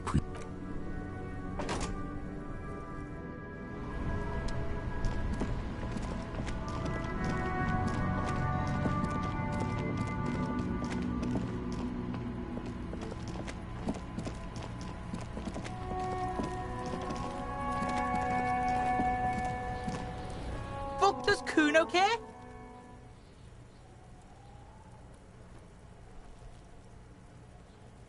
Kuno doesn't...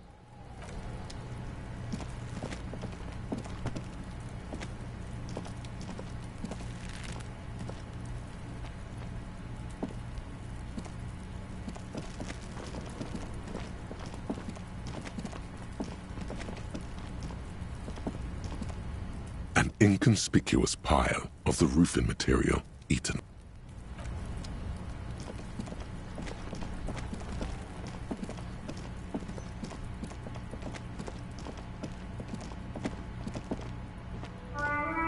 You see a set of tire tracks in the brown slush that covers the plaza mosaic.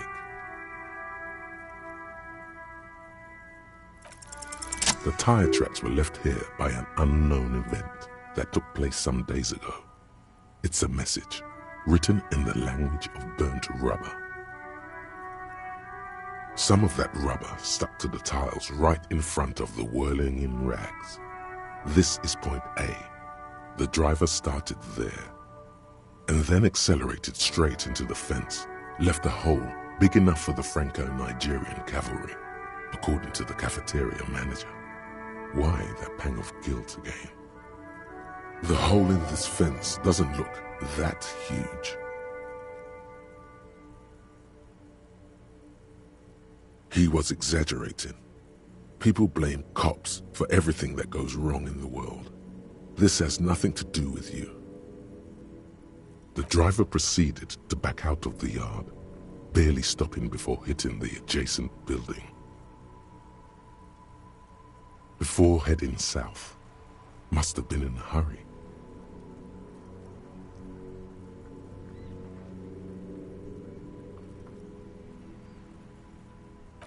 I'm not sure. There are plenty of traffic accidents waiting to happen in Martinez.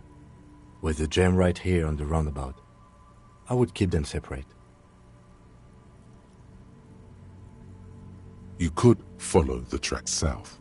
There seems to be a canal there. See where they went, if you find the time. You are correct. This is a rather motor carriage-friendly city. Somehow that makes you feel scared. You don't know why.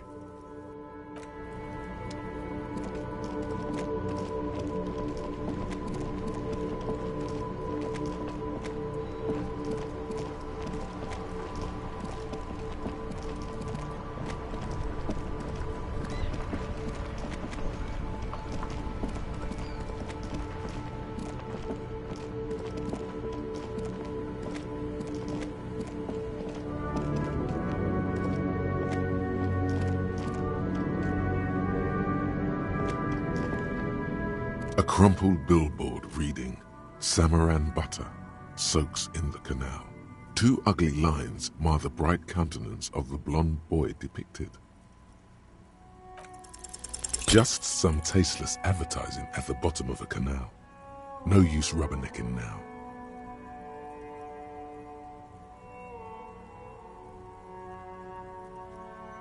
Whatever it is, the boy on the billboard seems very happy about it.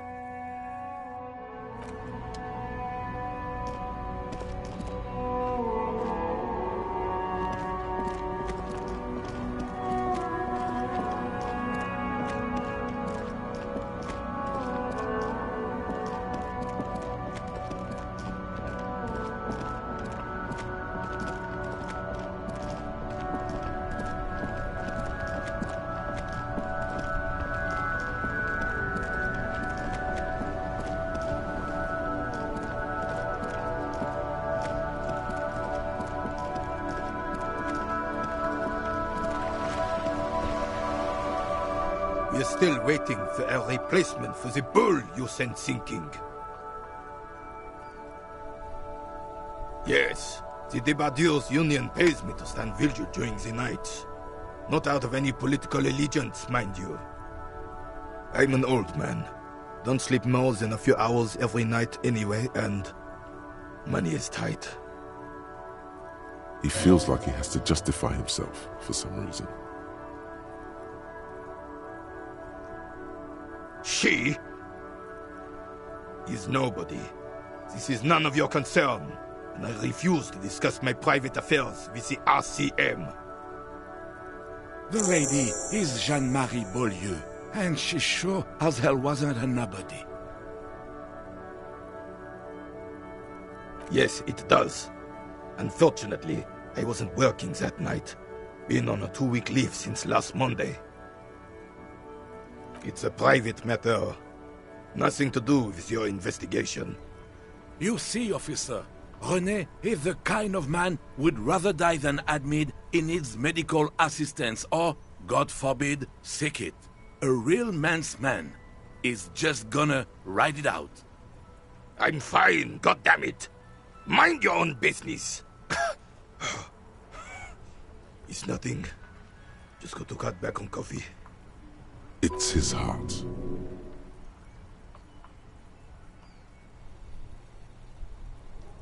No one. The bus has been unmanned since last Monday. There's no other guard. It's just me. No one has been guarding the container yard since last Monday? Yes. It's not actually an issue. I mean... Look, officer. The container yard doesn't actually need a guardsman. Never had one before René. Monsieur Claire had that booth built specially for him. It's mostly decorative. The possibility of someone being in there is enough to discourage any ill-minded individuals. Évrart created this job for René because he knows the Royal Carabiniers' pension of honor and PTSD isn't something a man can live off. A decorated kingsman collecting tear reflects bad on the whole neighborhood. His words.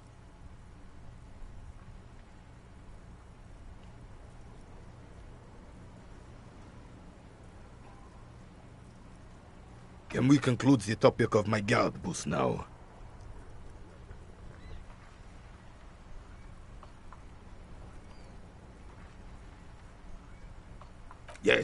Yes.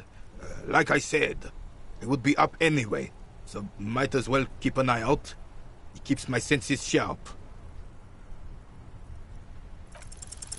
Still, Anything else I can assist you with, officer? We still have a game to finish.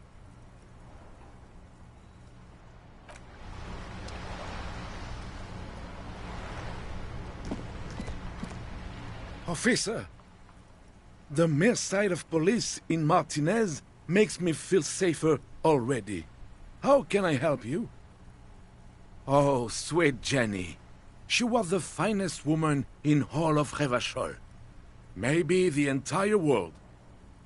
Do not defile her memory, Gaston. Let her rest in peace.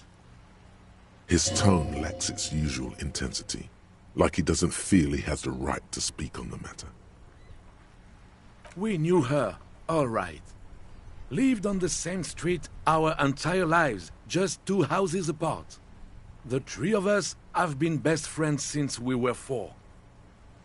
She was René's first girl back when the prick was 16.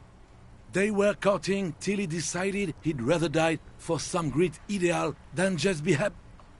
And then you stole her from me. Oh, officer. It already got ugly nearly 80 years ago when the 3 of us were just learning to walk and talk. You stole her from me. Well, technically, you stole her from me, because we'd been pretty close ever since you two had that falling out over the ink you spilled over her pretty yellow dress. We were just boys then. This was different. You No point starting this all over again. For the 1000th and the first time. Especially when we have company. Officer. She died of pneumonia 2 winters ago. It was a quiet passage, peaceful. René and I were both by her bedside when she... died. No use sugarcoating it. Won't bring her back, will it now? Departed. Until the very end she couldn't decide between us. The most indecisive woman I've ever met. A quick grimace of pain passes over René's features, but he immediately regains control. His face now a dispassionate mask again. She could never make up her mind about anything. What to have for breakfast, favorite color, or which one of us to marry. She was always leaving one of us for the other, but never long enough to actually get married. Heck, technically, we're both still engaged to her. You always confused her. Couldn't let us be happy. Seduced her with your fancy words and pastries. He suddenly remembers you are still there, falls silent, and turns away. Of course, officer. Memories are all we have left. Sure, officer. They are the good guys around here. No, thank you. Sweet, sweet Jenny. Of course, officer. Memory...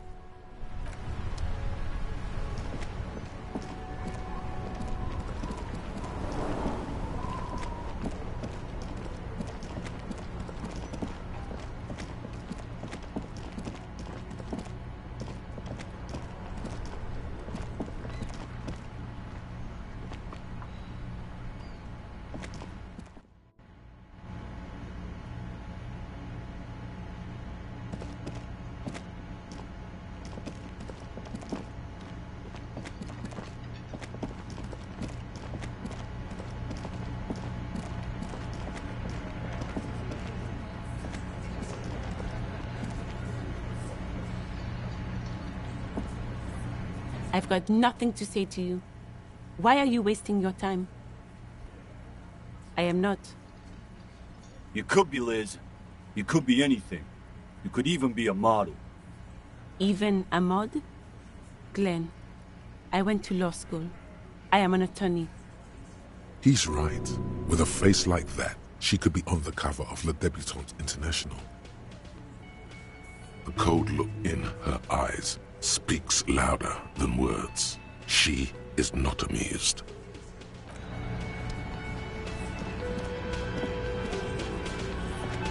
It's you again. What is it?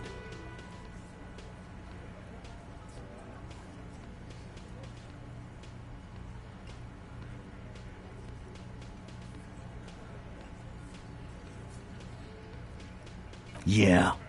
By friends, you mean his squad mates from Krenel. Wouldn't want to beat up his grandma.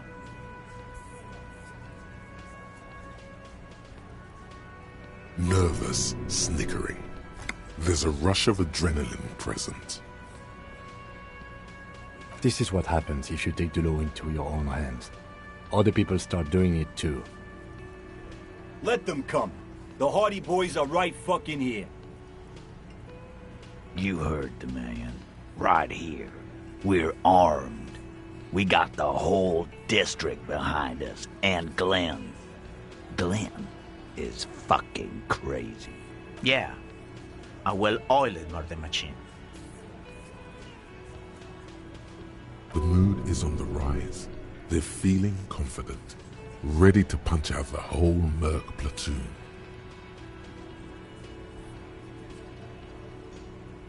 Big fucking surprise. They hire psycho scum, arm them to the teeth, and let them loose in the city. What do you think is gonna happen? He's really prepped himself up for this. He has to keep the fear in check. So are the local gangs. The fucking Barmy Army and the Madre scum. You've been out there. Seen any around? Yeah. Where are they now, huh? Sent back to Madre in an airtight cargo crate. These people are trained military professionals. Special forces, as you said. They're not a gang or Barmy Army. No, they're not. They're uncoordinated and drunk. We know more about them than you think. We got weapons of our own. We got Ister 50s, Zeelagers. Glenn's got a knock cannon at home. I guess we're gonna see, aren't we? Yeah, like you've been up against ceramic armor.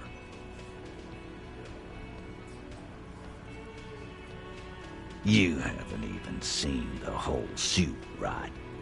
I've seen the whole fucking thing, and it didn't make him immortal. What do you mean, okay?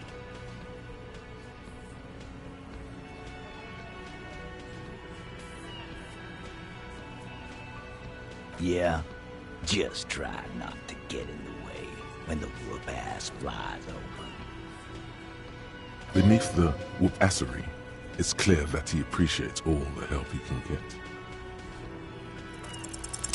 As you look around this room full of sweaty men, swearing, drinking, spitting out tobacco, does this look familiar?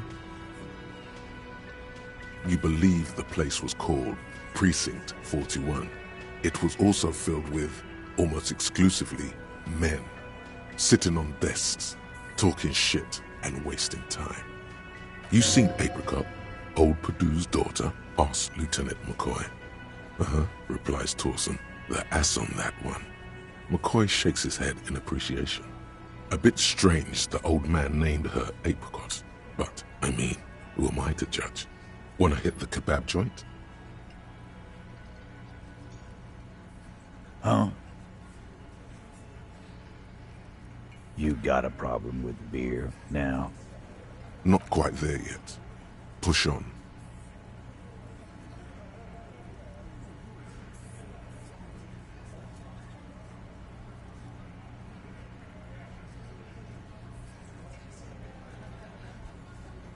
You saying we don't help people? I've been doing this job for 10 years. Martinez was a dump before we put this outfit together. They don't know, man. They weren't here. We had 3 shootings a week, kids dead, fucking graffito everywhere. You cops haven't shown up since the 30s. Congratulations on the graffito removal. All I see is you sitting around talking about Monica's titties while there's a rape victim. So what? What do you want from me? We took care of that fuck. Don't let him drink that. One more push. Quick. Just don't antagonize him. You have this already.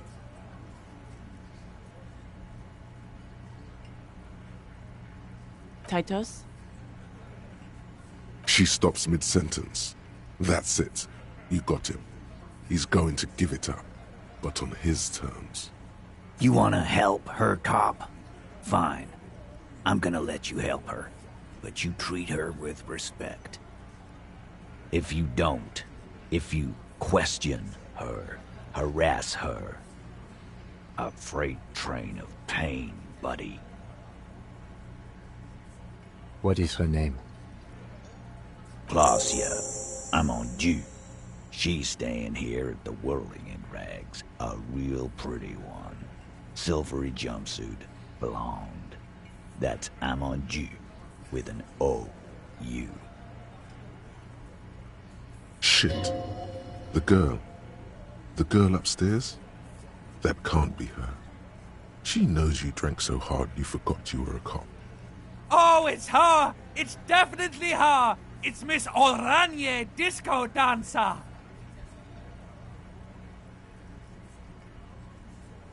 Sure. Why not? You've probably seen her around. You inexplicably add cool after the victim's name, with your eyes bulging like some wild beast. Your fingers are fidgeting and sweat starts forming on your brow as Titus looks at you oddly. I don't understand what's so cool here. Nothing. We just have a few more questions. Then we'll be on our way. Whatever you do, do not tell him you know her. That would sound off. Relationship? There was no fucking relationship. He raped her. That's their relationship. Something is off here. His anger is possessive. Was like that karaoke incident all over again. Or like some of the other girls he was harassing. Okay, enough. All of this is irrelevant to your stated investigation. He did it before we killed him. He's not gonna do it again. So what does it matter? It would help if we establish a timeline. All right. 2 weeks, maybe? I don't know. I need another beer. Here you go, boss. I know her. How well do you know her? Well enough, Copper. We party. She's been here for a few months. You mean Revachol? Nah. Our Miss Aranye disco dancer is an immigrant or a drifter of some sort, been staying over here over the winter. Don't you give her any more trouble. She's just had some bad luck, that's all. Shut up, Angie. She doesn't need your help. Titus gives them both a look. They fall silent. What's with all the silences? It's like these guys don't know how to feel about this. You should keep picking at it. And what was up with the partying she and Titus did? It sounded fun. What do you think I meant?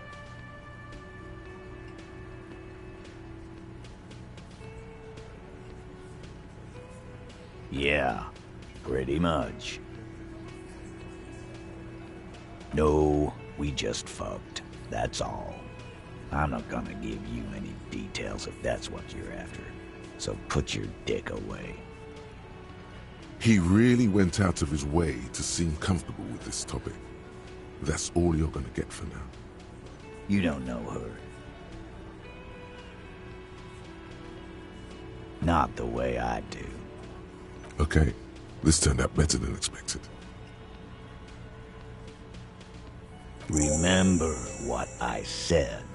Freight train of pain.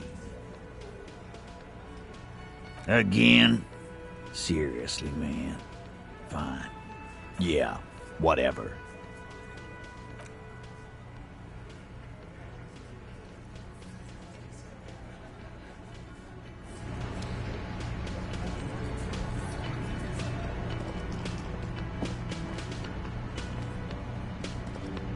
Officer, what was that?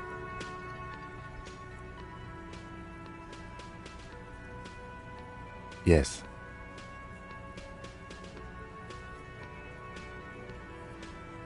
Yes.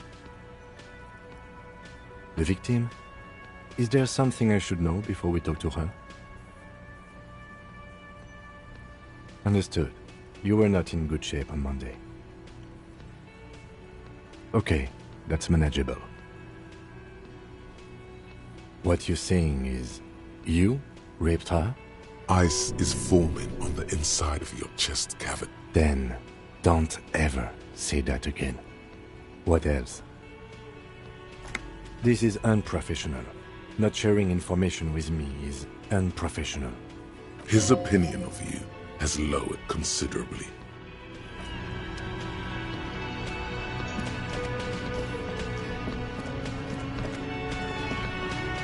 Can I help you? Another thing. Great. I love those. Yes, and the phone company is taking its sweet time sending someone to fix it. Losers. It's not strange, it's inconvenient. If you say so. Who told you that? Fine, yeah, it looked like someone had messed with the wiring. It was shortly after the hanging, but I don't know if it's at all related. Plenty of arseholes around here who aren't murderers. If you do find out who cut the line, though, let me know, so I can forward them the repair bill. Yes?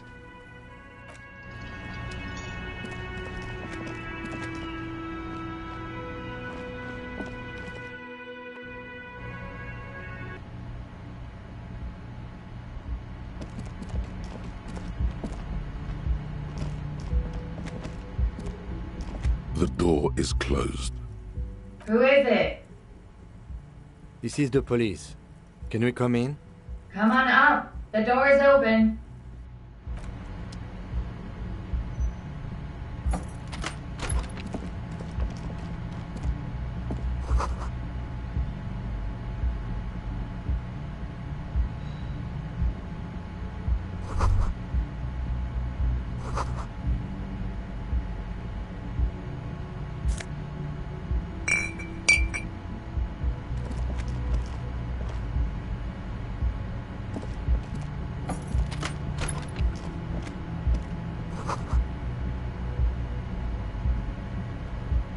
This medicine cabinet is full of wares. Sheets of pills, haphazardly stacked. Pharmaceuticals line the shelves. Sheet upon sheet of pill bottle next to pill bottle. Acetylic acid, APAP, eye drops, blood thinners.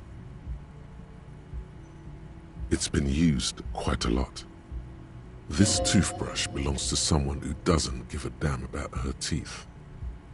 Anything of note? Pill bottles rattle like bones as you search the cabinet. Paracetamol, histoperidol, something in a foreign language you can't read. Behind them, an unusually shaped nasal spray. Its label reads, Nacra. An opioid receptor antagonist. It's used for diamorphine overdoses. You could say he's on the lookout. Among some foreign, probably Messinian or Gotwaldian, marked red blister packs you find. What do you find? This is going to take a little know-how. A bright orange bottle with Preptide stamped on it, in sunny, happy letters. Jackpot, baby. That's the stuff you're looking for. Your palms begin to sweat just holding that little plastic container. It's speed, man. Just what you were looking for. They call it dextroamphetamine and talk about psychological disorders. But what we're seeing here is some scientifically advanced trucker speed. Preptide, a euphemism for pharmaceutical amphetamine. Prescription speed. The fuck are you waiting for? Let's get super fucking preppy.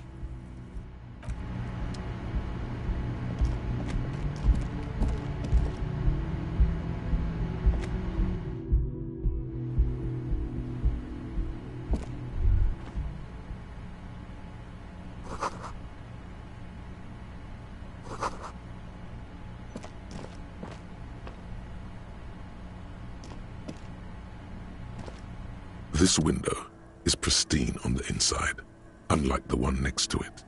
Light from the desk lamp reflects off the glass in an untarnished golden halo. Smooth as ice. There are spots of mud and rain on the outside, even smudges.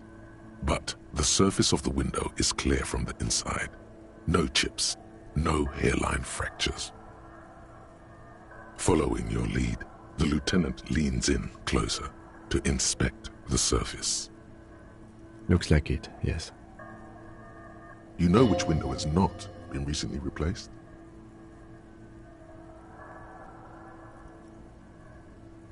Yes, that one. Cold wind is seeping in right now. Just one floor below you. Messing up your concentration here. Stop distracting him! He has work to do. Plus, if I recall, the window has been giving him shit ever since he got here.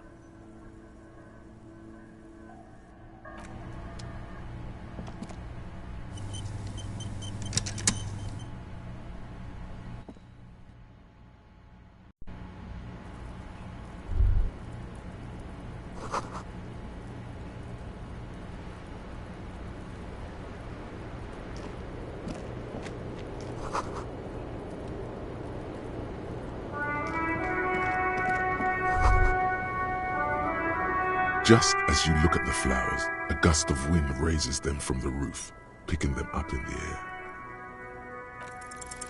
The wind brushes them off the roof. They're gone.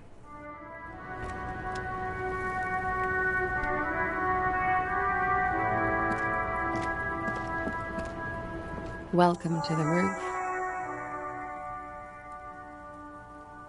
Below her silvery jumpsuit, an athletic young body, built, long and lean. I'm sorry for the mess down there. The cleaning lady hasn't come by in days. I'm beginning to wonder if she ever will. Nice? I don't know about that, officer. Where a ripe corpse still hangs from the tree, spotted with green and purple. The woman doesn't flinch, but there is something in her light brown eyes. A sadness. Oh yes, legends of room number 1 have made their way around the building. They say a portal to hell has opened in there. A third place? Interesting. That's probably why the cleaning lady quit. I am Kim Kitsuragi. I am a detective from Precinct 57. I see you've already met my colleague. This does not come as good news to him. Have I ever? Have you grown accustomed to your role as a police officer?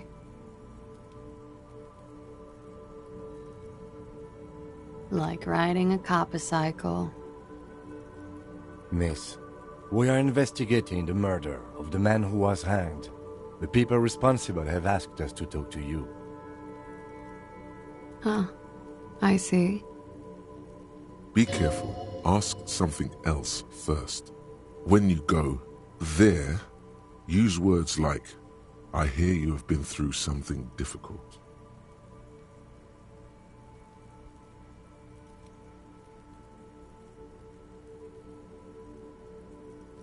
Yeah, it's pretty deluxe. No one likes to talk about their dirty laundry and their empty bottles. Maybe if you phrase it emotionally. I'm wintering. How long have you been staying here? About 4 months. I came in November. Here in the Whirling, here in Martinez, or here in Revachol? Because it's the funkiest building in Martinez. And because all the other buildings are bombed to hell.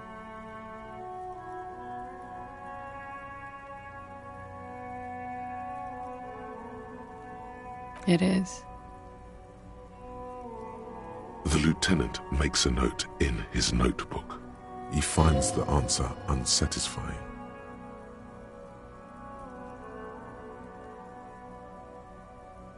Yeah, I've contaminated it pretty bad. The contamination spreads from room to room. First, I escaped upstairs. The SAD got that too. Then I found the handle for the summer door. For me, it's a mix of me with a lack of cleaning services. How about you? Talk around the establishment is, you have an industrial SAD spill in there. It's a mystery. An alcohol-related mystery.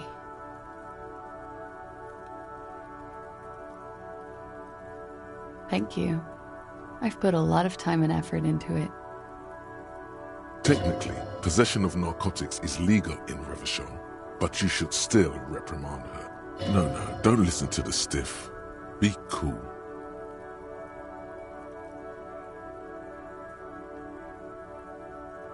I always heard you RCM guys were cool. Okay. Clausier Amandu. Vredefort, Republic of Oranje. Wasn't the tattoo on the hanged man an Oranese map of the waterways? The thought begins to form in your head, then dissipates. A bad memory, officer. Of lilacs and lightning, parks, glass, duraluminium. Vredefort is a conference city. It's always autumn there. A night. At least it was for me. What's so bad about that? Nothing, if you're no longer there. The conference centers are filled with people who get angry at you if you do something wrong. Sooner or later, everyone does.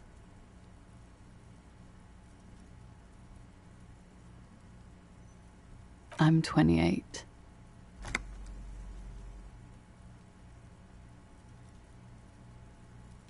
Something stupid. Want to hear what's stupid? Somewhere in a one-room apartment on Boogie Street, a young man shows Patrol Officer Tilbrook his genital warts. Ask him if they're cancer. His partner, Emil Mullins, can't be there. He's in another apartment with another man who's showing him a dead dog under the radiator. It's dead, Mullins says. No, the man replies. I touched him. He's warm. He's warm, Mullins replies, because he's under the radiator. No. More stupid. Oranese lit. Oranese literature. It's what I studied at the university.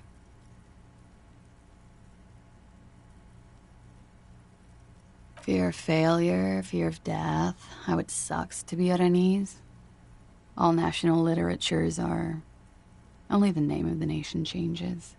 If that's true, then Revacholian lit would fit you like a glove.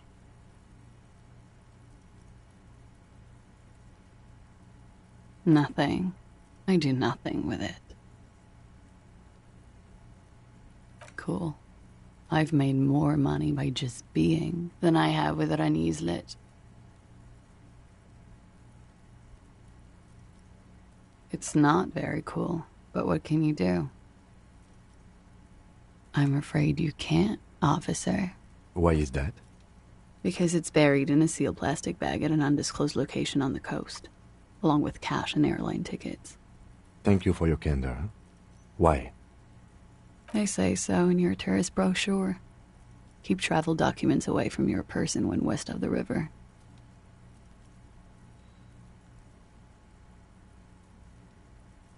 If I were to lie to you, I would come up with a more mainstream name than Clausier Mondu. It's a weird name. Okie dokie. The record. So official. Yes, you're just one room away. Very personal. You do not need to know that. What you need is to ask normal police questions, like... Get a grip, he thinks. At least do your personal stuff when I'm not here. Quick, say something professional.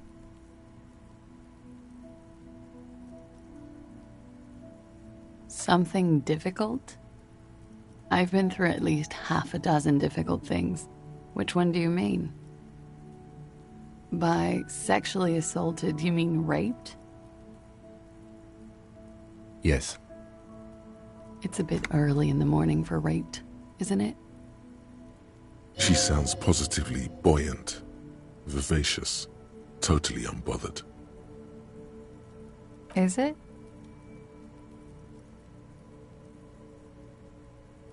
It is afternoon. Time flies, man.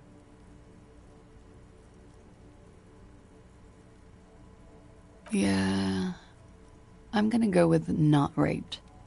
I don't want to say that shit about him. By him, she must mean the victim. Tell them it's not my style. They'll have to, if they want to jazz up the charges, they'll have to get someone more, rapeable. Are you saying that you were asked to tell us you were assaulted? Not explicitly, but I understood what they meant. It wouldn't hurt to spice things up a bit. Some assault and battery. Sexual assault, maybe. It was clear the latter would be spicier.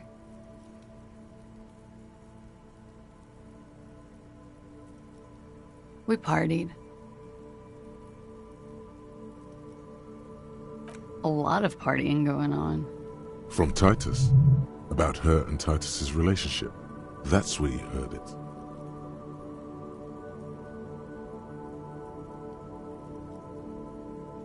We drank, sir. A lot. For weeks, basically. We had that effect on each other. We made each other drink harder. That's why I liked him. What else? Stimulants. Speed also has that effect, making you drink harder. And then drinking harder makes you do more speed. It's quite the combination. We also had sex. Whoa. After so much drinking and drugs, how did they manage it? Untraditionally, officer.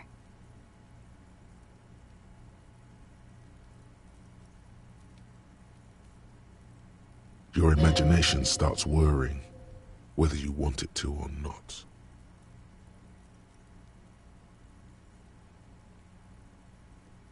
A little. The drugs were good enough, and we did enough of them. How did you two meet? Downstairs, at the bar. He was on some sort of assignment, a military man, as you probably know. Had a cool, scary scar.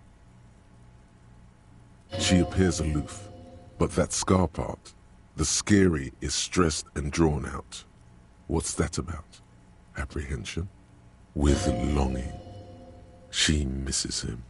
When was this? A month ago? Something like that.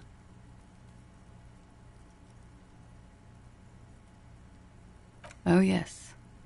I have multiple viewpoints. From the roof, out of the bathroom window, in my dreams. A bitter cringe. It hurts. You look to the lieutenant. You called us, the RCM. Yes. Jackpot. I made it. And I would appreciate it if you didn't tell everyone. In Martinez, they call it snitching. Reporting crimes is confidential in Revachol, miss.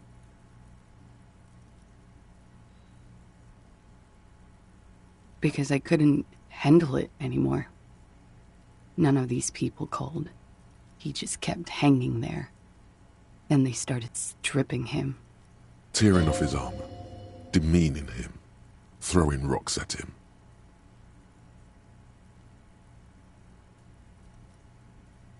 I didn't exactly disguise it. I just muffled the mic and nicked the landline a little. With nail clippers. And I diverted some radio fuzz into it. Into the cold wire. So, she's God's mystery foam cutter. Did I? Fuck. I didn't mean to. I had no idea what I was doing. I don't know, sir. It was stupid. I was drunk, too. I was probably afraid the Union was listening in. Locals say they have ears in the wires. Thank you for making the call, miss. It was the right thing to do. I didn't want to, sir. And he's still hanging there. We will move the body to the morgue today, miss. Don't worry. Pretty much. Warming them. She must be very cold and exhausted of this life. I'm sorry, I can't do it. Not right now. Later, maybe. I keep seeing him. Like he is now. I can't talk about his... I don't know. Hair. I know it's difficult, miss. We can return to it later. She meant she sees him in her dreams. You have? Not like I do, I imagine. She sees them in each other's arms.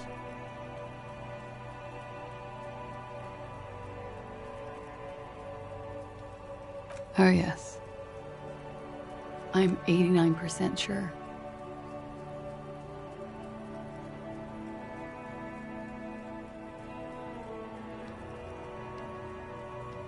You know how it is. Do you?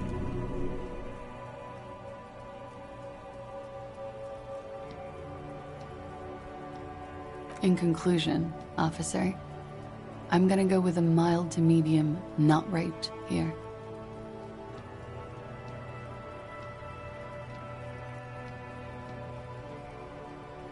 Let me make this 100% clear then, officer. I was not sexually assaulted. Would I be as flippant if I had been?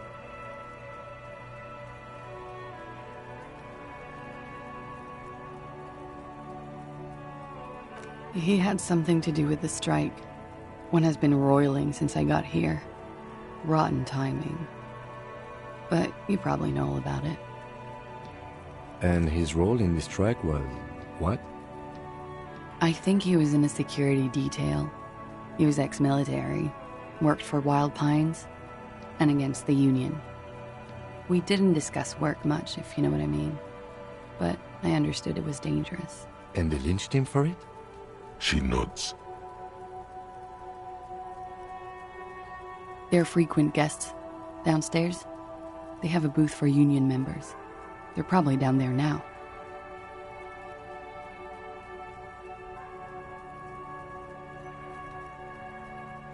Over drinks. It's been a long, boring winter. A little, yeah. Like you partied with the deceased? No, not as hard.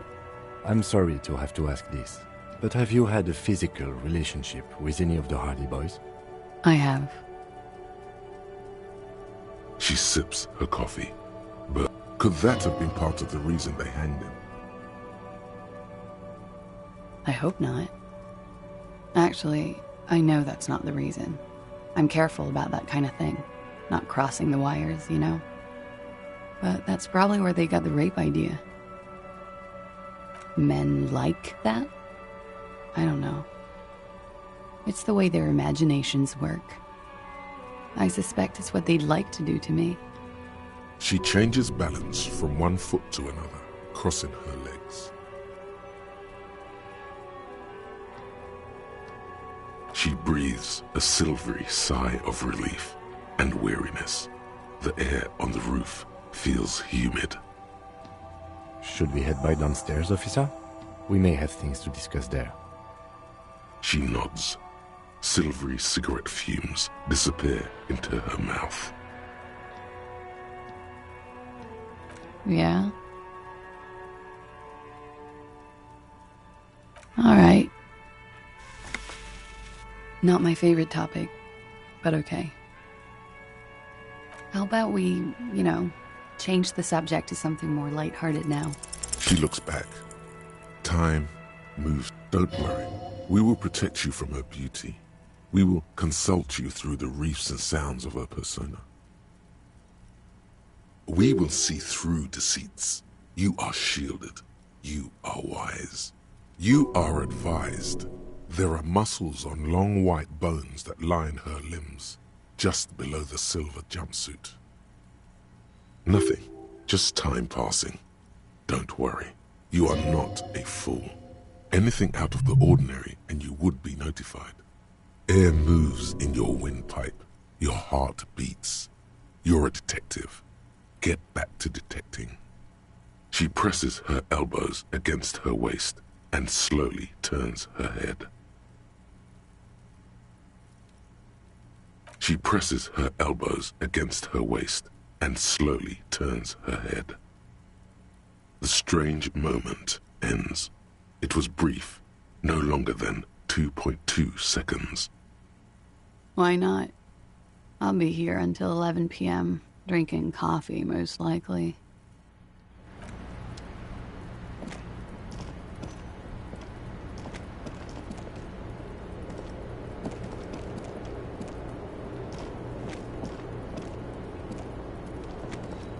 The same small, heavy door. No lock in sight. It's barred from the inside. You hear the bar rattle in the brackets. I don't know. It is not the first closed door we found in this building. There is also your mysterious blue kitchen door. I don't know. The further we get, the more this building seems to be tied to the case. Below, the hostel cafeteria creaks and groans under your added weight. A skeleton of composite support beams and cantilevers. A dull thump.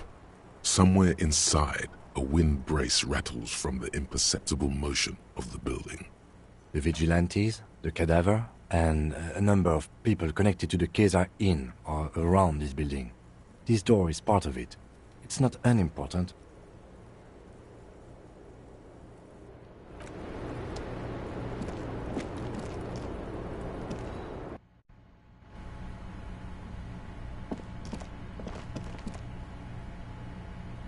Looks like we have more to discuss with those so-called Hardy Boys. Half their reasoning just went out the window. Nothing will make them respect the RCM, but it will disrupt the game they prepared for us. We just stripped off one layer of whatever it is. Her decision to not corroborate their story was definitely not part of the plan. What else could she have done? Lie? She saw there was no way to lie and get away with it.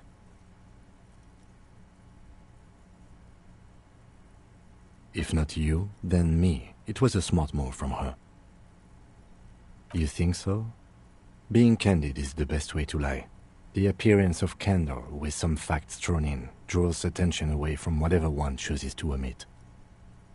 She may be trying to control the pace of the investigation. Anyway, we should move. I suspect our inquiries will bring us back here soon enough.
It's the ledger you found in the trash. A cabbage of papers hanging from the board, with the permeables drawer inside.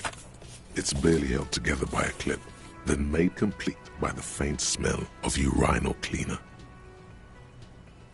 It takes about half an hour to piece one together, using the system you've devised. Which one do you want? This one is relatively easy to reconstruct. Overnight on 1202, a graffito, nay, a mural, appears on an 8-story tenement overlooking central Jamrock. The building is a sparsely inhabited ghost tower, part of a failed real estate development called Grand Couronne. The mural is enormous. 2 silhouettes, a man and a woman, are kissing. The text cut into their form reads, "True love is possible only in the next world. For new people, it is too late for us. Wreak havoc on the middle class." People call it that thing and that fucking thing. It's visible for miles. In 2 days, the station's complaints desk gets clogged with requests to remove the bummer. You and your partner are assigned to the case. The graffito crew is easy to track down. Only the belles lettres have the literage of industrial paint to cover the surface. One of the graffito artists is rumored to be rich. They take responsibility for the execution, but not the design. The ideologue of the next world mural, as the crew calls it, remains an unknown. The case files do not show you finding the author of the design. The crew agrees to clean up after themselves. However, your partner, JV, is against the removal, citing public support for conservation. This leads to a debate in Precinct 41, which then spreads to the streets of Jamrock, ending in a rare plebiscite organized by you and the rest of Row 3. The 9,000 people subjected to the mural's message, all of Lakeside, Central Jamrock, and Villalobos, plus half of the eminent domain, participate in the vote. Although the case begins with what appears to be a lot of rambling on the streets as to how juvenile and stupid the mural is, given a choice between two options. A staggering 78% of voters choose to keep it. Turns out the opposition were a loud minority, and that love truly is possible in the next world for new people, and it is too late for us. In any case, it appears to have been a rare case of civil activity in the quarter, and agreement as well. What do you want to tackle next? Not much has changed in the meanwhile. A bunch of sodden papers still sags from the clipboard.